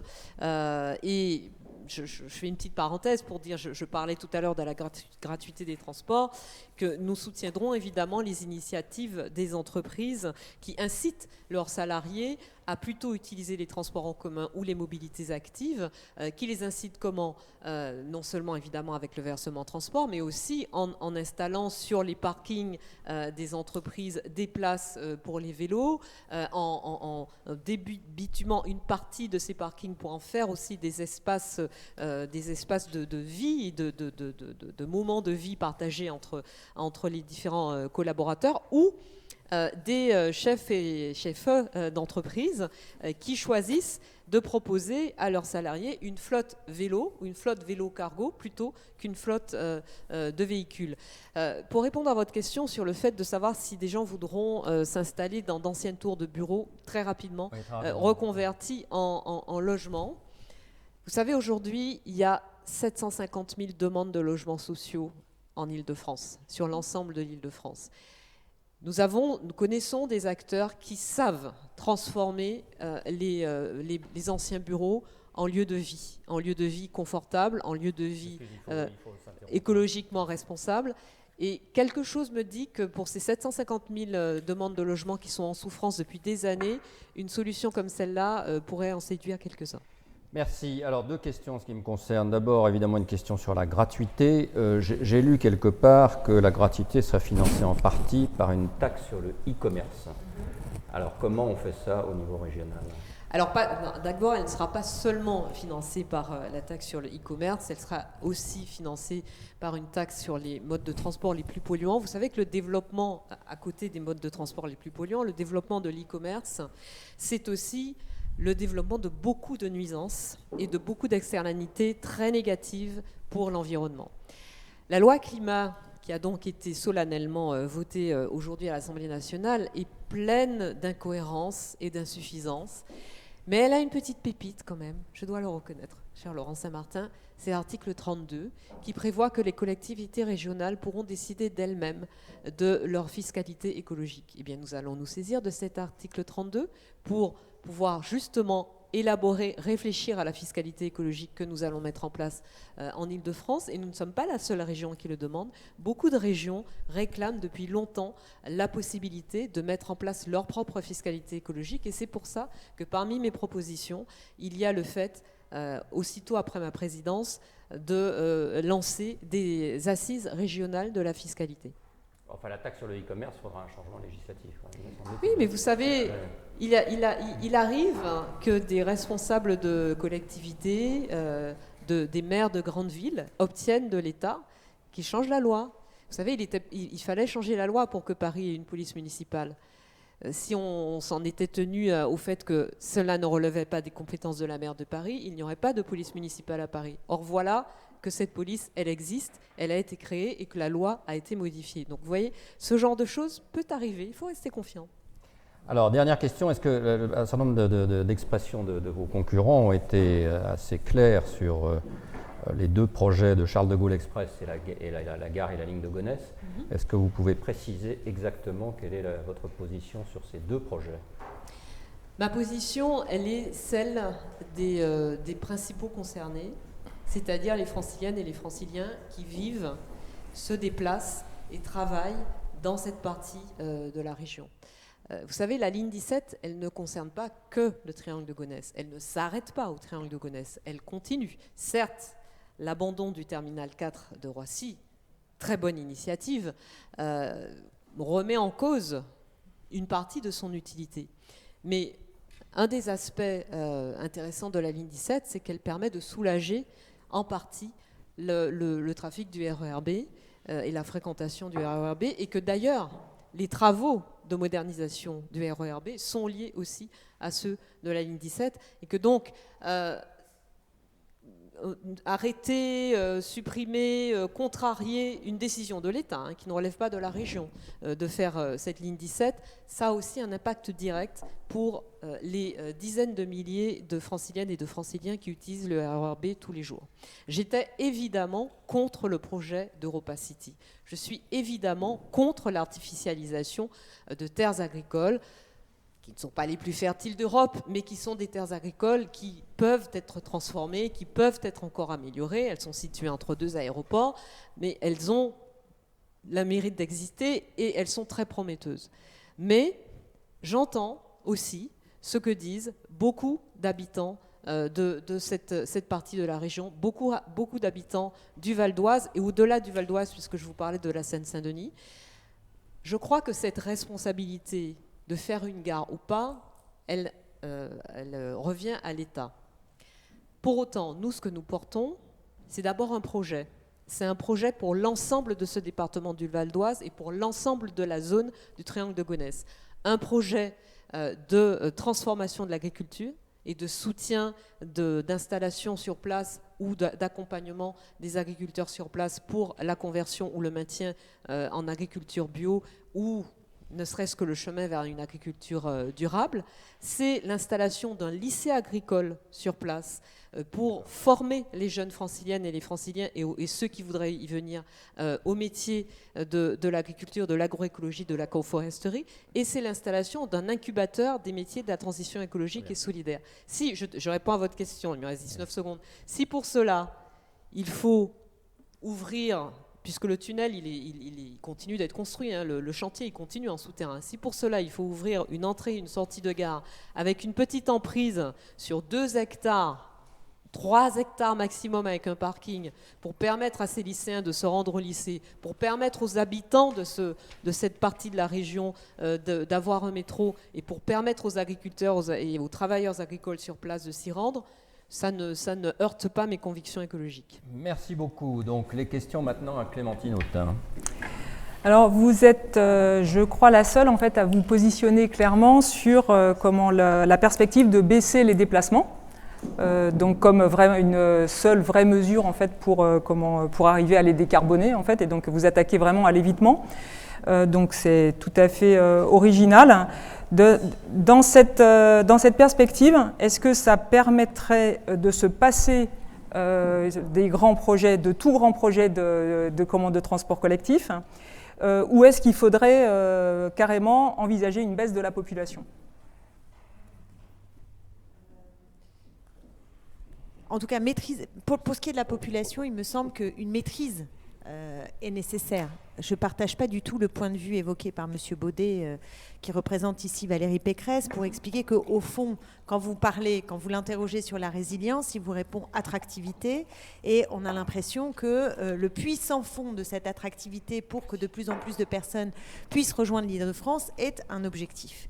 L'objectif qu'en tout cas, moi je crois juste de viser, c'est d'améliorer la vie pour celles et ceux qui habitent aujourd'hui en Île-de-France. Ça, c'est pour moi l'objectif majeur que nous devons rechercher et non pas à attirer encore plus, toujours plus d'habitants. D'ailleurs, quand on veut créer du logement social, et moi j'y suis favorable parce que vous savez que Valérie Pécresse a diminué par 2,5 la production de logements sur la mandature, c'est considérable. C'est une déflagration qui d'ailleurs préoccupe fortement tous les travailleurs du secteur du logement et qui impacte toutes celles et ceux qui aujourd'hui vivent dans des logements insatisfaisants ou sont face à la pénurie. C'est extrêmement violent.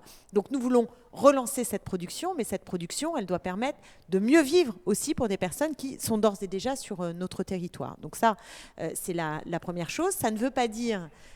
si on veut réduire la part des mobilités subies, ça ne veut pas dire qu'il faut diminuer les transports collectifs, les transports qui permettent de se déplacer. Ça, je ne crois pas que c'est pas contradictoire de dire qu'on a besoin de davantage de transports en commun, tout en recherchant un autre modèle de développement du territoire qui permette de ne pas en avoir systématiquement besoin. Parce que la question, c'est la saturation, mais c'est aussi que vous avez toute une série de liaisons qui ne sont aujourd'hui pas assurées, notamment entre les banlieues. Et ça suppose un développement très important, très important. Donc la désaturation, elle va passer par l'augmentation d'un certain nombre de lignes et par un meilleur développement du territoire qui permette en effet de rapprocher. Et pas simplement les lieux de travail des lieux d'habitation, j'insiste là-dessus, c'est l'ensemble de ce que nous avons à faire. Je veux dire, c'est prendre un rendez-vous chez le médecin ou chez un spécialiste. S'il faut faire 2 heures de transport ou si on en a un plus près, c'est pas la même chose. Pareil pour les espaces culturels, pareil pour les commerces de proximité. Donc c'est vraiment tout ce qui fait ce qu'on appelle le droit à la ville, c'est-à-dire ce qui permet de vivre et d'accéder aux biens collectifs nécessaires pour avoir une vie digne. Et joyeuse, si je puis me permettre. C'est important, la vie joyeuse. Et du coup, au niveau régional, comment faire en fait pour être prescriptif sur la localisation des entreprises ? Alors là, franchement, il y a un pouvoir considérable de la région. La région, c'est un budget de 5 milliards d'euros. La présidente de région, elle a énormément de capacité d'influence. Et par exemple, quand elle décide de faire, Valérie Pécresse, le plateau de Saclay, c'est une décision qu'elle organise. Je veux dire, elle a du pouvoir pour organiser. Moi, je suis en désaccord, par exemple, avec ce plateau de Saclay, non seulement parce qu'il artificialise des sols, mais aussi parce que c'est une concentration au même endroit des écoles supérieures, au lieu justement de faire en sorte que l'ensemble du territoire puisse bénéficier de ce type de structure. Donc c'est un choix, c'est un modèle là encore de développement qui n'est absolument pas le mien. Et pour les entreprises, il y a énormément de moyens pour la région de le faire. Je pense par exemple aux logiques des pépinières d'entreprises. Les pépinières d'entreprises sont des moyens aussi de développer des entreprises. Et dans les quartiers populaires, il y a besoin de soutien des collectivités locales, de la région, mais pas seulement, pour investir dans des pépinières. Bon, ces pépinières, aujourd'hui, malheureusement, elles ne voient pas suffisamment le jour, elles ne sont pas suffisamment soutenues, alors que l'énergie est là. Là, je parle, c'est peut-être l'élu de Seine-Saint-Denis qui va vous répondre, mais c'est vrai pour d'autres territoires populaires ou de grandes couronnes, c'est qu'il y a dans les pépinières existantes des demandes qui montrent qu'on pourrait en faire 10, 20, 30 fois plus, qu'il y aurait de quoi permettre la réussite d'entreprises intéressantes, utiles, et qu'il y a une énergie considérable dans le monde populaire qui n'est pas suffisamment soutenue. Mais je parle de ces entreprises-là, et non pas des grands groupes économiques, parce que c'est sur ça aussi qu'il faut qu'on s'entende, c'est quelles entreprises la région veut soutenir. Pour ma part, je suis pour aider des modèles qui soient des modèles qui correspondent à la production de biens, de services utiles véritablement aux habitants. Ça, c'est la première chose. Et la deuxième, sur des modèles qui soient des modèles coopératifs et non des grands groupes qui sont des grands groupes qui ont déjà énormément de moyens, qui sont dans le grand jeu du capitalisme et qui n'ont absolument pas besoin du soutien de la région. Donc ça veut dire aussi assurer une bifurcation du modèle de développement vers des entreprises qui assurent la soutenabilité des modèles et qui aussi correspondent à une production pour les besoins des habitants. Merci. Alors, en ce qui me concerne, 2 questions. La première question, c'est, vous confiez donc au SDRIF, enfin à un SDRIF, le soin d'avoir une politique d'organisation du territoire qui diminue le temps de transport. Alors, ça peut en effet peser pour les quelques grands pôles, mais à l'évidence, toute une série de choses dépendent des schémas d'urbanisme, des communes, des intercommunalités, etc. Est-ce que dans votre esprit, dans l'idéal, il faudrait que la région ait un pouvoir plus prescriptif sur ces schémas d'urbanisme locaux ? L'acteur qui manque dans ce qu'on est en train de discuter, je vais répondre à votre question, mais ce sont les habitantes et les habitants. C'est-à-dire que déjà, la conception que j'ai du SDRIF, c'est pas un SDRIF qui est décidé en haut dans la région avec 3 technocrates, c'est un SDRIF qui suppose une mobilisation populaire, et c'est pas évident à faire, mais ça veut dire se donner des moyens et dédier des moyens pour que la démocratie puisse fonctionner. Je fais ce point d'étape, mais qui n'est pas rien. Et on se rend compte d'ailleurs que quand on discute avec les habitants, ce sont bien souvent les meilleurs experts du quotidien pour savoir comment on doit aménager les choses, ce qui manque sur un territoire et comment on peut faire. La région, en règle générale, sur ce qu'elle fait, elle est partenaire. Pour l'essentiel de ce qu'elle fait, c'est un partenaire des villes, un partenaire des départements, un partenaire des communautés d'agglomération. Mais en revanche, elle peut avoir des objectifs et par l'argent qu'elle déploie, être non pas prescriptive, mais incitative pour transformer le modèle au global, incitative. Elle est incitative, je vais vous donner un exemple, par exemple sur la loi SRU. Vous voyez, entre la droite qui est au pouvoir et nous, il y aura une immense différence. C'est que Valérie Pécresse, aujourd'hui, refuse de donner des aides à des maires qui ont davantage que 30% de logement social et qui veulent encore en faire. Elle dit, ça suffit, vous avez 30% de logement social, arrêtez-vous là. Eh bien, avec nous, ce sera l'inverse. Nous dirons aux maires qui ne respectent pas la loi SRU de construire 25% de logements sociaux. Si vous ne vous mettez pas au travail pour respecter la loi, alors les aides de la région, vous ne les aurez plus. Voilà, c'est ça la grande différence. Et de ce point de vue-là, elle est d'une certaine manière, non pas prescriptive, mais incitative. Incitative parce qu'elle met au pot commun des projets. C'est vrai pour les entreprises, d'aider à l'implantation des entreprises, d'aider dans le travail avec l'État, parce que le partenariat avec l'État est très important pour la région. Il y a le contrat État-région que l'on négocie.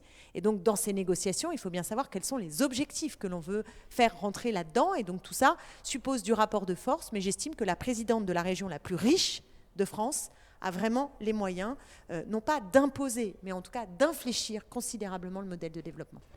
Alors, deuxième question, on a lu attentivement votre programme, en tout cas ce qu'on a vu de votre programme, et vous avez dans votre programme une taxe sur les SUV pour financer les pistes cyclables sécurisées.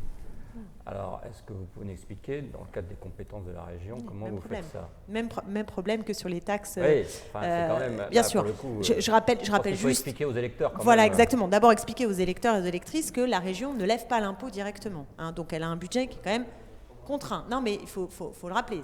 C'est la région ne lève pas, donc on ne peut pas décider qu'on va augmenter d'1 milliard ou 2 milliards le budget de la région en augmentant les impôts des Franciliens. Ça ne fonctionne pas comme ça. Bon, il y a en effet avec cette loi que pour ma part, je n'ai pas voté aujourd'hui, soumise au Parlement. J'ai voté contre parce que c'est une loi qui est un immense gâchis, je le dis solennellement, un immense gâchis parce que quand on connaît aujourd'hui l'état du réchauffement climatique, des enjeux environnementaux, avoir une loi dans laquelle, excusez-moi, mais il n'y a rien de saillant, c'est un rendez-vous manqué qui est dramatique dès aujourd'hui et dramatique pour les générations futures. Bon. Dans cette loi, cette pépite de l'article 32 est un peu plus compliquée que ça, parce que dans cet article, il va quand même falloir encore soumettre à l'État, qui, elle, fera une ordonnance pour le faire. Donc on est encore dans le rapport de force avec l'État, puisque ce n'est pas directement la région qui dit taxe sur les SUV, c'est nous demandons à l'État de bien vouloir faire une ordonnance qui permet de faire la taxe sur les SUV.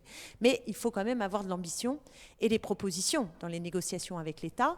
Et si nous avons une mobilisation populaire et un résultat électoral, il me semble que nous serons capables de convaincre l'État sur un certain nombre de taxes supplémentaires. Donc c'est une proposition que nous faisons et nous pensons que le rapport de force nous permettra de le faire, même si nous n'en avons pas strictement, vous voyez ce que je veux dire, la compétence immédiate directe. Très bien, merci beaucoup. Donc on passe à Laurent Saint-Martin, dernier intervenant. Sylvie, à toi. Alors moi j'avais une petite question. En fait, vous avez noté en fait que les déplacements domicile-travail, ce n'est plus maintenant le premier motif de déplacement. Ça, c'est quand on compte en nombre de déplacements. Mais par contre, si on s'intéresse aux kilomètres parcourus, ça reste ce qui est le plus important. D'où votre intérêt sans doute pour le développement massif du télétravail et comment le fait que vous vous souciez en fait du fait que une partie des Franciliens veulent quitter la région. Du coup, quel serait l'objectif en fait? Que les Franciliens quittent la région pour télétravailler, restent dans la région, par exemple s'installent en deuxième couronne, ou télétravaillent des tours qui sont vidés, des tours de bureaux qui sont réhabilités en logement. Oui, l'idée c'est évidemment que les Franciliens restent dans la région Île-de-France, parce que si effectivement le solde migratoire au sens statistique, lui, n'est pas forcément négatif, la volonté, le ressenti avec cette envie de quitter la région, lui, augmente. C'est un fait. Et on voit bien, l'article du JDD dimanche dernier le démontrait encore, que la relation au travail par le transport domicile-travail est une des raisons, pas la seule évidemment, pas la première non plus, mais une des grandes raisons de la volonté de changer de région. Et effectivement, on a, avec la crise Covid, une opportunité, et là-dessus je suis d'accord quand Julien Bayou il dit qu'il faut saisir les opportunités d'après-crise pour transformer un aménagement du territoire et un modèle de vie, il faut que la relation au travail soit différente. Et il ne faut donc pas que, au lendemain de cette crise Covid, tout redevienne comme avant, avec les mêmes heures de pointe qui surchargent les transports en commun, avec les mêmes zones de bureaux surdensifiées et avec les mêmes pôles qui seraient systématiquement les mêmes. Donc il faut effectivement créer des bassins de vie autour de Paris pour pouvoir permettre aux gens de vivre autour de leur travail et qu'ils puissent avoir une relation au bureau qui soit totalement nouvelle. Et donc la notion de coworking, la notion de tiers-lieu est centrale, c'est pas gadget, c'est central dans cet aménagement du territoire. Et ce que je disais tout à l'heure dans mon propos introductif sur la nécessité de repenser, de profiter de la création de ces 68 gares du Grand Paris Express pour repenser des nouveaux lieux de vie autour sur les services, sur la relation au travail, évidemment sur l'intermodalité, fait que justement nous devons inviter les Franciliens non seulement à rester dans leur région, mais à s'y sentir mieux tout simplement en réduisant des temps de trajet contraints, en passant notamment par ces tiers-lieux. Donc l'idée c'est de garder les bonnes habitudes, parce qu'il y en a qui ont pu se créer pendant la crise, mais attention, ne pas faire des raccourcis. Le télétravail, c'est pas possible pour tout le monde, c'est pas non plus souhaitable pour tout le monde. Il y a des gens qui ne peuvent pas ou qui ne veulent pas travailler de chez eux, et donc il y a des solutions intermédiaires qui s'appellent les tiers-lieux qu'il faut absolument développer. Je prends l'exemple des 68 gares, parce que je souhaite que la région, aux côtés de la Société du Grand Paris, ait vraiment un regard acteur proactif de l'aménagement de ce territoire. Je dis en passant à Stéphane Baudet qu'il faudra vraisemblablement repenser la gouvernance croisée entre IDFM et la Société du Grand Paris qui aujourd'hui est trop silotée, à mon grand regret, parce que justement il doit y avoir un regard de la région beaucoup plus accru sur ce que vont devenir les quartiers des gares dans les prochaines années. Alors aujourd'hui, en fait, 2/3 des déplacements se font de périphérie à périphérie et en voiture. 70%, oui. Donc comment on imagine le futur? On a parlé beaucoup de transport collectif, mais on ne va pas avoir des transports collectifs pour l'ensemble des gens qui aujourd'hui ont besoin de leur voiture. Quel serait pour vous le système de mobilité alternatif? Alors, on voit bien que ce que je disais tout à l'heure sur les besoins de mobilité qui évoluent, j'ai parlé d'un constat que depuis 30 ans, on a d'abord concentré, ça c'est très historique évidemment, autour dans Paris, puis maintenant la petite couronne avec le GPE en particulier, et puis demain davantage la grande couronne. Moi, je pense qu'il faut avoir un regard sur la grande couronne beaucoup plus à la demande et beaucoup plus en fonction des besoins de chaque bassin de vie. On va prendre un exemple, l'Est du Val d'Oise, dont certains ont déjà parlé. L'Est du Val d'Oise, il y a une opportunité formidable à utiliser la ligne 17 du Grand Paris Express, que je soutiens sur l'ensemble de ces gares, pour continuer à repenser l'aménagement du territoire et les liaisons, par exemple, domicile-travail. Je vous donne un exemple entre Sarcelles et le pôle de Roissy, par exemple. J'espère que, je le souhaite profondément, que le Premier ministre, quand il présentera le plan Val d'Oise, fera aussi des annonces concernant ces nouvelles lignes de bus, ces BHNS, qui pourront justement permettre de créer des nouvelles liaisons. Donc on est davantage dans une logique de petits traits sur la grande couronne en fonction des besoins là où ça manque, et puis de nouveaux modes de transport plus innovants. Exemple aussi dans ma circonscription, première expérimentation du câble A, du premier téléphérique, c'est une bonne innovation que je soutiens depuis le début, qui va de Villeneuve-Saint-Georges jusqu'à Créteil, Pointe-du-Lac, qui permettra de prendre la ligne 8. On désenclave. Et ça, c'est fait sur mesure en fonction des besoins de chaque territoire. Et ce 70% que vous citez de mobilité banlieue-banlieue, comme on dit, couronne-couronne, non seulement va continuer, mais il doit même progresser avec justement ces nouveaux modes de transport au sein des différentes zones de notre territoire qui aujourd'hui en manquent cruellement. Très bien. Alors, mes deux questions. La première, toute simple, une de vos premières mesures, parce que je suppose qu'il y en aura d'autres qui seront annoncées, de premières propositions, c'est l'aide à l'acquisition de véhicules électriques pour les particuliers et les professionnels. Est-ce qu'il n'y a pas un peu une erreur de ciblage, sachant que le problème majeur, c'est quand même les recharges, y compris l'accessibilité des recharges chez les particuliers et chez les copropriétés. Est-ce que vraiment c'est le plus efficace de rajouter une prime supplémentaire sur les véhicules électriques par rapport au problème que tout le monde connaît de la très grande difficulté pour beaucoup de gens de recharger leur véhicule? Mais le plan de borne, lui, augmente aussi de façon extrêmement ambitieuse en parallèle. Et il ne faut pas que la région cible davantage là-dessus. On aurait pu, mais il ne faut pas que ce soit l'œuf et la poule, c'est-à-dire qu'il ne faut pas qu'on se regarde. Les deux sont nécessaires. L'acquisition aux véhicules propres, attention, c'est un triple enjeu. C'est un triple enjeu. D'ailleurs, j'ai remarqué que Mme Pécresse l'avait repris à son compte dans ses premières propositions. C'est un triple enjeu. Il y a un enjeu évidemment climatique, il y a un enjeu qualité de l'air, pollution, santé publique, il y a aussi un enjeu d'accompagner les ménages face à de nouvelles contraintes comme la ZFE. On ne peut pas voter dans un conseil métropolitain de façon d'ailleurs assez confuse et complexe pour savoir quelle partie de chaque commune va être effectivement impactée sur l'interdiction de tel ou tel véhicule, soit au 1er janvier, soit juin, soit l'an prochain, sans accompagner les personnes dans l'acquisition de nouveaux véhicules. Donc je crois au contraire que la priorité, c'est accompagner, ce qui n'a pas été suffisamment fait, je trouve, par les collectivités, davantage les particuliers, les professionnels, c'est déjà fait en partie, à l'acquisition de véhicules propres. À un moment, il faut être cohérent. Si votre objectif, c'est de décarboner, y compris votre parc automobile, il faut que la région participe, il faut que la région accélère. D'autant plus quand vous avez des nouvelles contraintes comme la ZFE qui arrive. Je rappelle que c'est 600 000 véhicules au 1er juin 2022 qui sont concernés par la ZFE. Alors, deuxième question, vous citez, mais vous n'êtes pas le seul, plusieurs d'entre vous citent, le problème de l'organisation du temps dans la région et des temps on voit bien la synchronisation des temps, etc., qui est un vrai sujet de politique publique. Simplement, on ne voit pas bien, alors je vous pose la question, on aurait pu poser la question à d'autres, bien entendu, on ne voit pas très bien sur ce constat qu'on partage et qui est important, y compris dans la vie des gens, on ne voit pas très bien les mesures derrière qui sont envisagées pour essayer de solutionner davantage le problème. Et en particulier, alors évidemment on a la crise sanitaire aujourd'hui, mais l'encombrement des transports en commun le matin et le soir, etc. etc.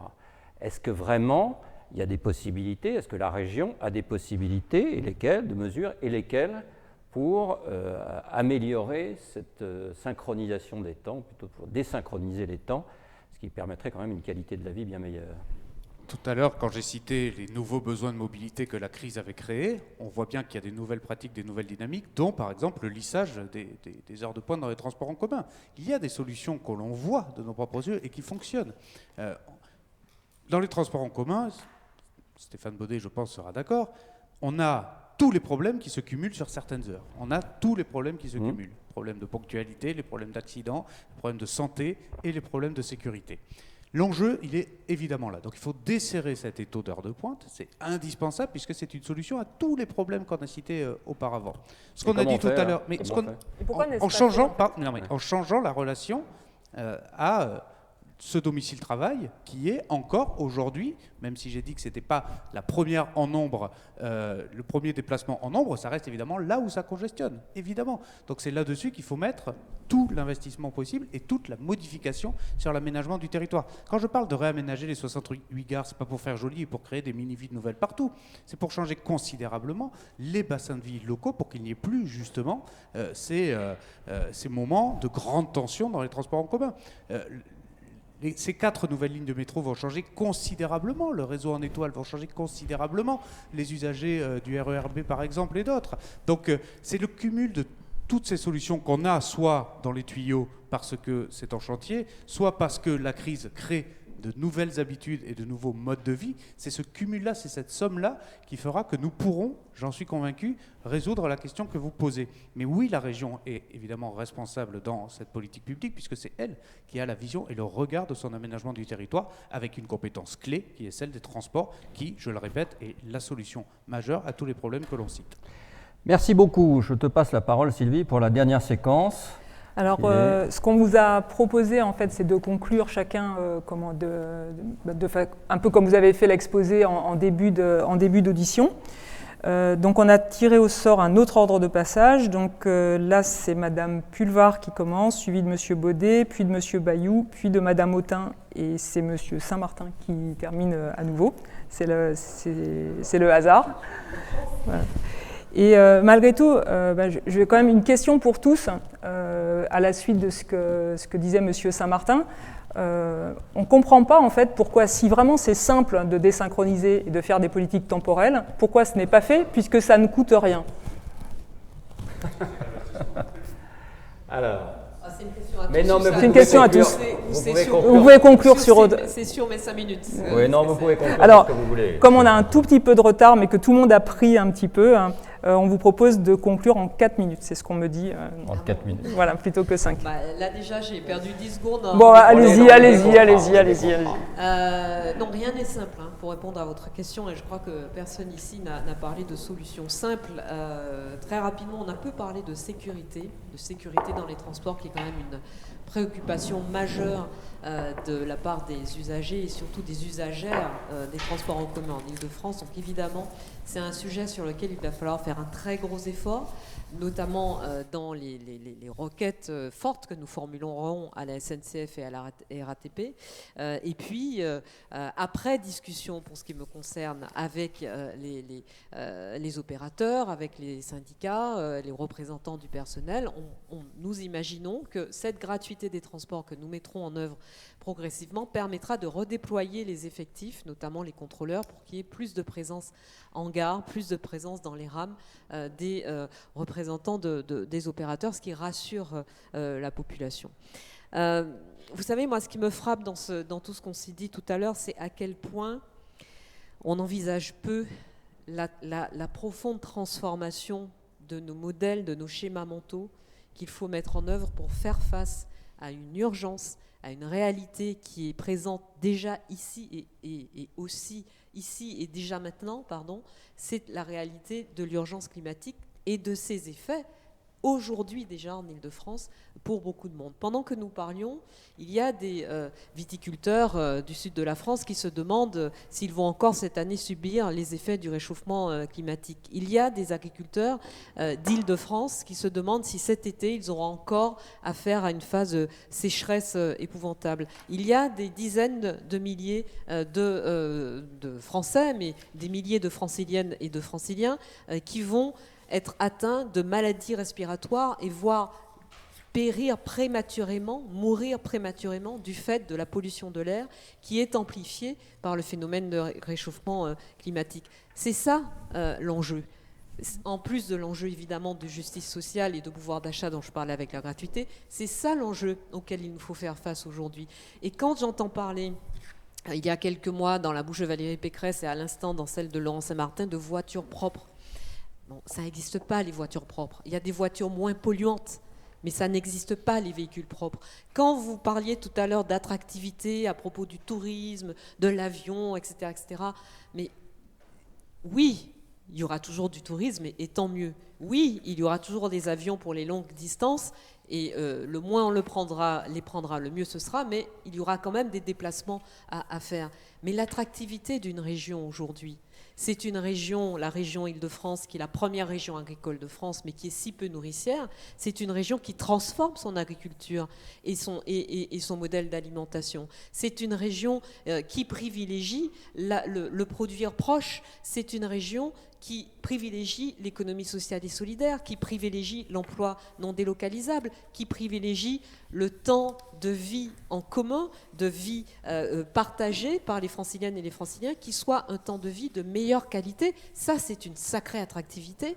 Et vous savez, tous les jours en Île-de-France, il y a des Franciliennes et des Franciliens qui se lèvent pour construire ce nouveau modèle de société, qui y croient, qui font de l'épicerie de vrac, qui font de l'ESS, qui font des projets collectifs, qui sont dans l'associatif, qui sont dans des ressourceries, dans des recycleries, qui sont aussi dans de l'innovation, y compris, j'en parlais tout à l'heure, de l'innovation sociale et de l'innovation démocratique, qui ont compris que tout ne peut pas reposer sur une société de services, sur une société de bureaux, et qu'il nous faut aussi nous intéresser à un développement du secteur primaire en Île-de-France, mais du secteur primaire le plus vertueux. Eh bien, ces Franciliennes et ces Franciliens, ils sont avec nous à Île-de-France en commun, et ceux qui ne le sont pas encore, je les invite à nous rejoindre, et c'est pour eux que je me bats, parce que le phénomène de réchauffement climatique amplifie les inégalités, précarise ceux qui sont déjà précaires, et l'enjeu de la transition écologique et solidaire, c'est un enjeu de justice sociale et de lutte contre les inégalités. C'est le projet que je porte avec Île-de-France en commun pour l'Île-de-France. Merci. Merci. Stéphane Baudet. Oui, d'abord, vous remercier sincèrement de l'organisation de ce débat, même si l'exercice est éminemment frustrant, puisque finalement on ne se répond pas. Et je pense qu'on a une appétence à débattre, on est aussi là pour ça.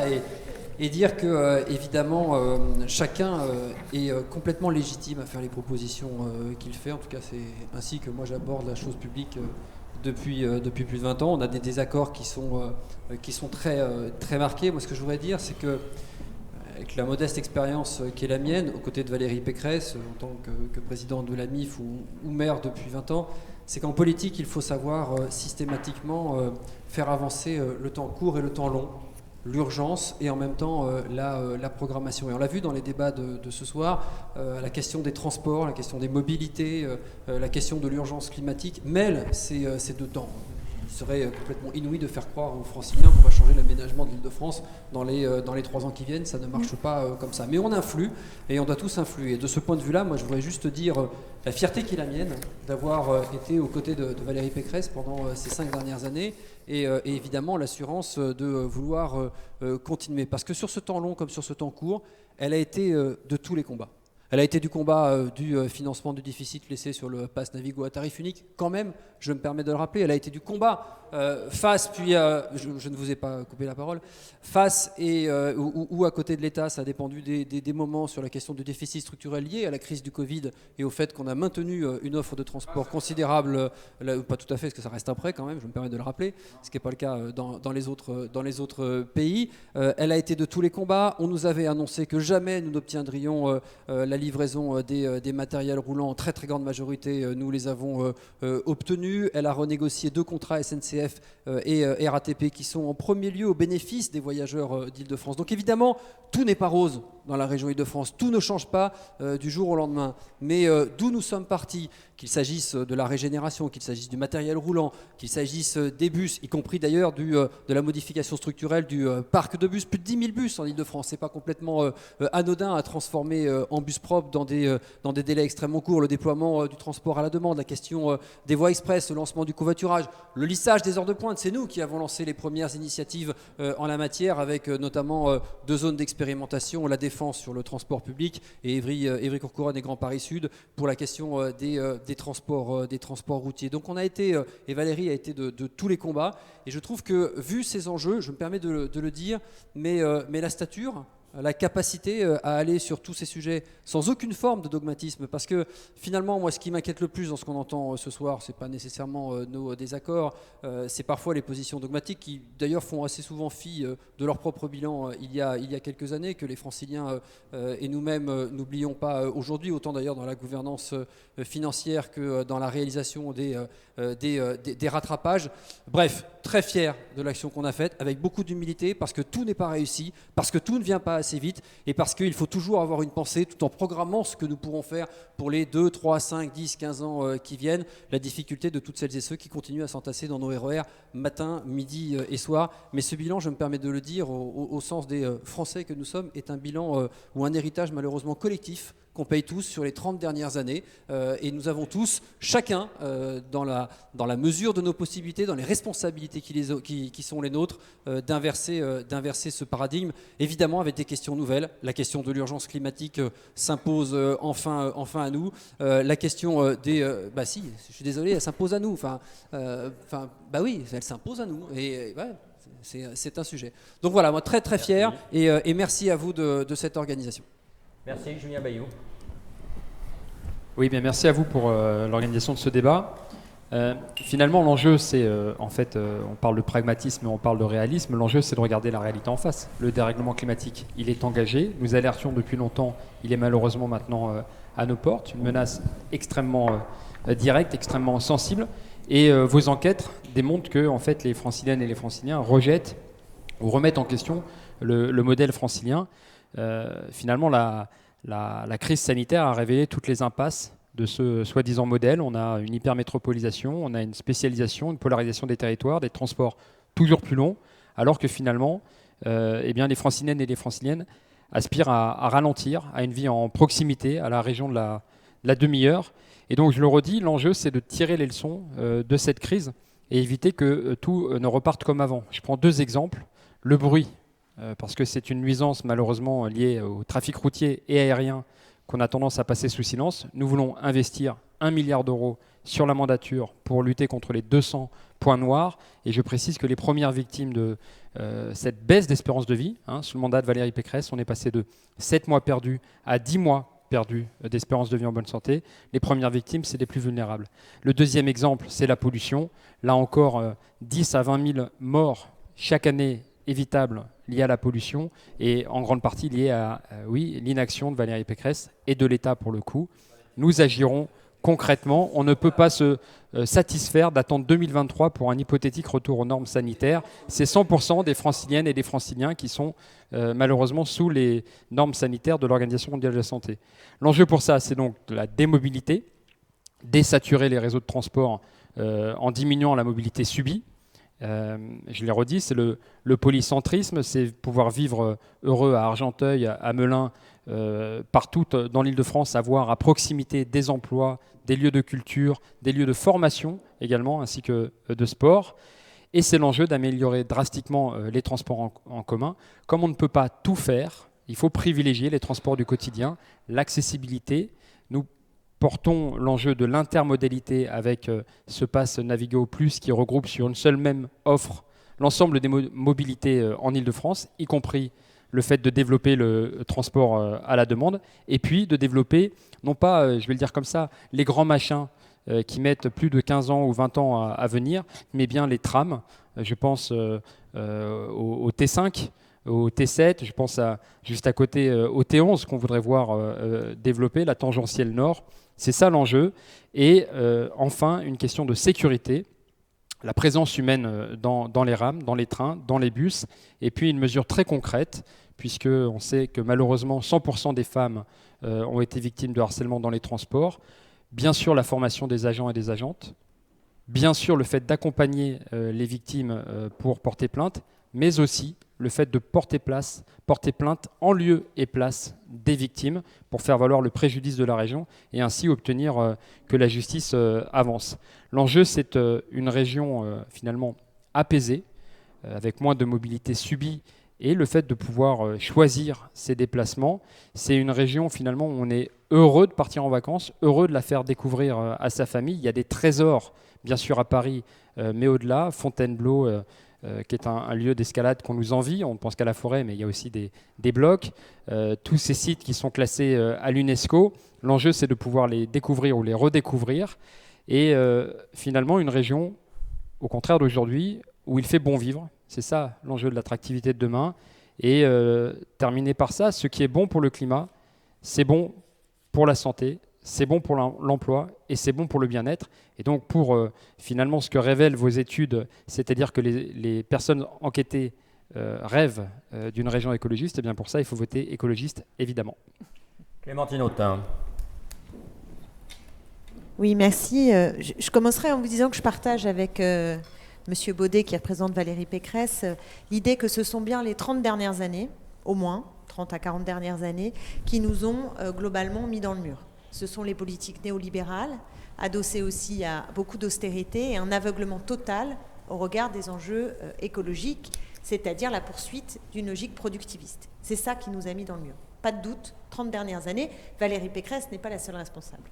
Mais il me semble qu'avec la crise du Covid, il est plus que temps maintenant de se rendre compte qu'il y a besoin d'une bifurcation sociale et écologique, c'est-à-dire d'un changement en profondeur du modèle de développement. Et là, Monsieur Baudet, pardonnez-moi, mais il ne me semble pas que vous ayez tiré la moindre leçon de ces 30 dernières années. Et vous dites que Valérie Pécresse est de tous les combats. Je vais vous citer simplement 5 combats sur lesquels Valérie Pécresse n'a pas été là. Et c'est, de mon point de vue, tout à fait édifiant, parlant, symptomatique de sa trajectoire et de la nôtre en face. Premier projet, le triangle de Gonesse. Jamais entendu Valérie Pécresse s'opposer au projet de la famille Muliez qui veut faire des grands complexes commerciaux sur des terres, donc en les artificialisant, et pour un projet encore de marchandisation de nos imaginaires et de nos réalités. Avec, au démarrage, je rappelle, une idée de piste de ski. Avez-vous vu Valérie Pécresse mobiliser contre ce projet au triangle de Gonesse? Non. Est-elle favorable et défend-elle le projet Karma, qui est une alternative précise, qui repose sur une économie circulaire et qui me semble tout à fait opérant pour ce territoire? Absolument pas. Deuxième exemple, Grand Puy. Nous avons une raffinerie à Grand Puy que Total veut délocaliser, ce qui fait que, comme c'est la seule raffinerie d'Île-de-France, ça veut dire que nous n'aurons plus de raffinerie en Île-de-France. Ça veut dire des camions sur les routes. Il faut se dire les choses franchement. Demain matin. Voilà. Pour un projet d'agrocarburant prévu par Total, dont on sait très bien qu'il ne fait qu'une chose, c'est détruire des terres à l'autre bout du monde. Avez-vous entendu la présidente de région s'opposer à ce projet de Total et à la fermeture de Grand Puy? Non. Avez-vous entendu Valérie Pécresse s'en prendre au Charles de Gaulle Express, qui est le train pour les riches, logique d'attractivité, 24 € pour rejoindre Paris et Roissy, alors que le RER B est en souffrance jusqu'à côté et le RER D également, et qui attendent des investissements depuis très longtemps pour ces transports du quotidien.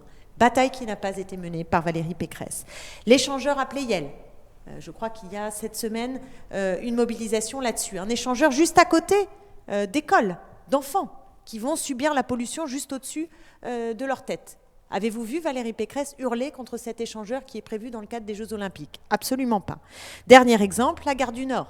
La gare du Nord qui va devenir un espace commercial, parce que c'est vrai qu'il manque de commerce à Paris, comme chacun peut le constater. Nous avons besoin de gares avec beaucoup de commerce et de détruire la halle du Tilleul au passage. Après tout, on s'en fiche, elle a 20 ans, on peut mettre à la poubelle. Excusez-moi, mais il y a quelque chose qui ne tourne pas rond.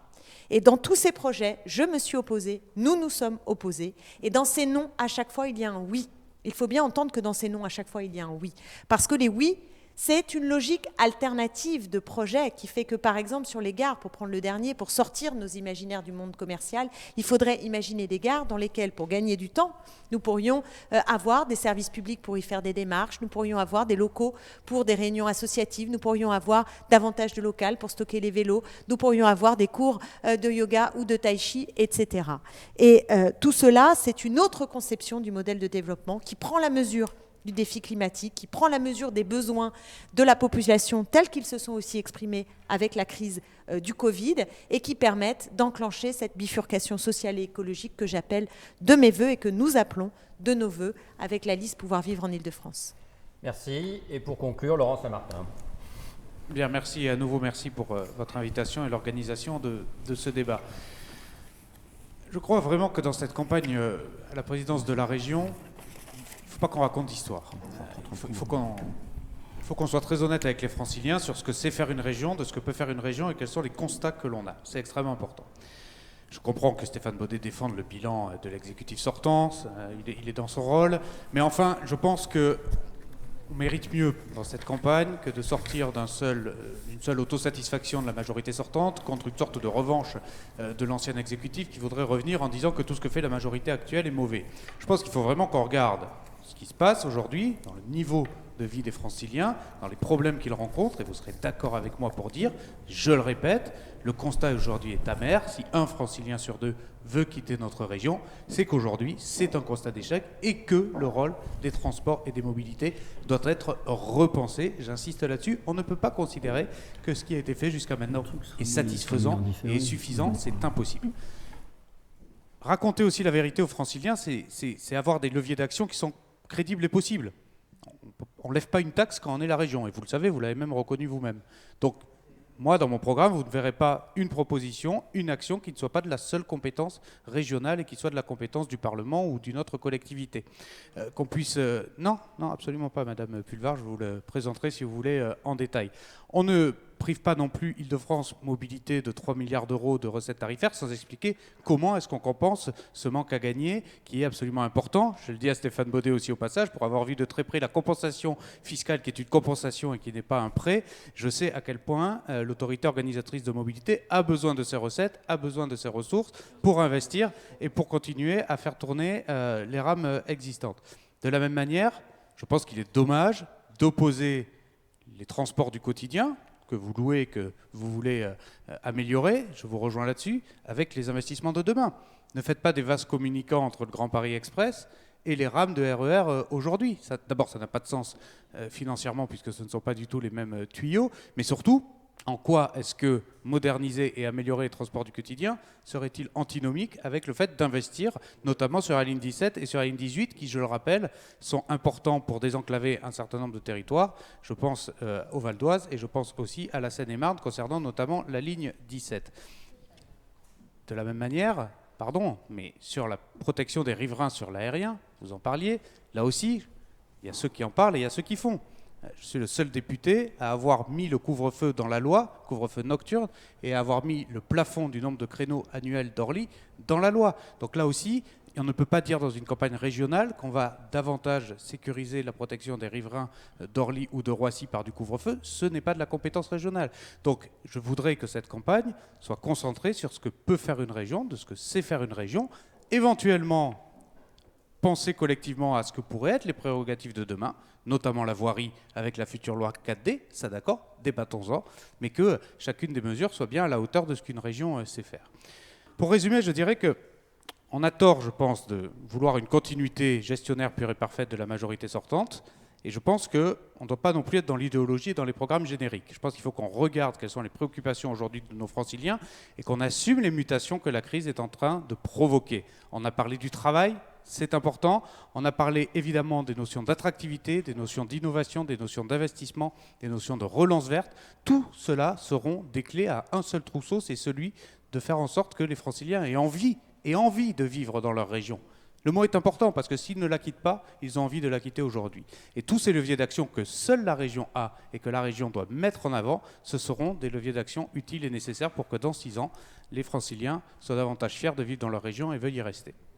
Très bien, je crois qu'on peut collectivement remercier les différents candidats de leurs interventions. On a essayé de faire un débat qui montre, et j'espère que les auditeurs en se sont rendus compte, qui montre à la fois quelques convergences, qui montre aussi clairement les divergences qu'il peut y avoir, qui montre aussi la faisabilité d'un certain nombre de mesures.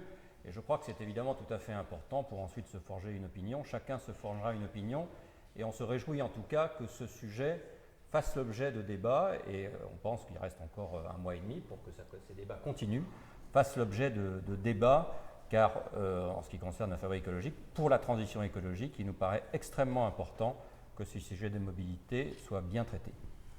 Alors nous allons effectivement nous poursuivre en fait, ces questions de débat en montant un autre débat du même, un peu avec le même système dans la région Grand Est, donc qui aura lieu prochainement. Si vous voulez en savoir plus, venez sur notre site forumvimobile.org. Comme nous sommes toujours soucieux de savoir ce que disent et vivent les habitants, nous lançons un forum citoyen qui aura lieu lui aussi en juin sur plusieurs territoires en France. Et j'en profite donc pour terminer, pour remercier bien sûr tous les candidats, la Cité Fertile qui nous accueille et les nombreux internautes. Bonsoir. Alors, dernier élément, évidemment, cet entretien et cette réunion sera retransmise sur Internet et sera disponible en différé pour voir la revoir comme vous voulez. J'ajoute moi aussi que vous pouvez vous référer au site de la Fabrique écologique où il y a les différents documents qui ont été cités, en particulier l'étude sur le véhicule autonome et l'étude sur les bonnes pratiques des régions qui a permis d'alimenter en partie ce débat. Voilà, merci à toutes et à tous. Merci. Merci.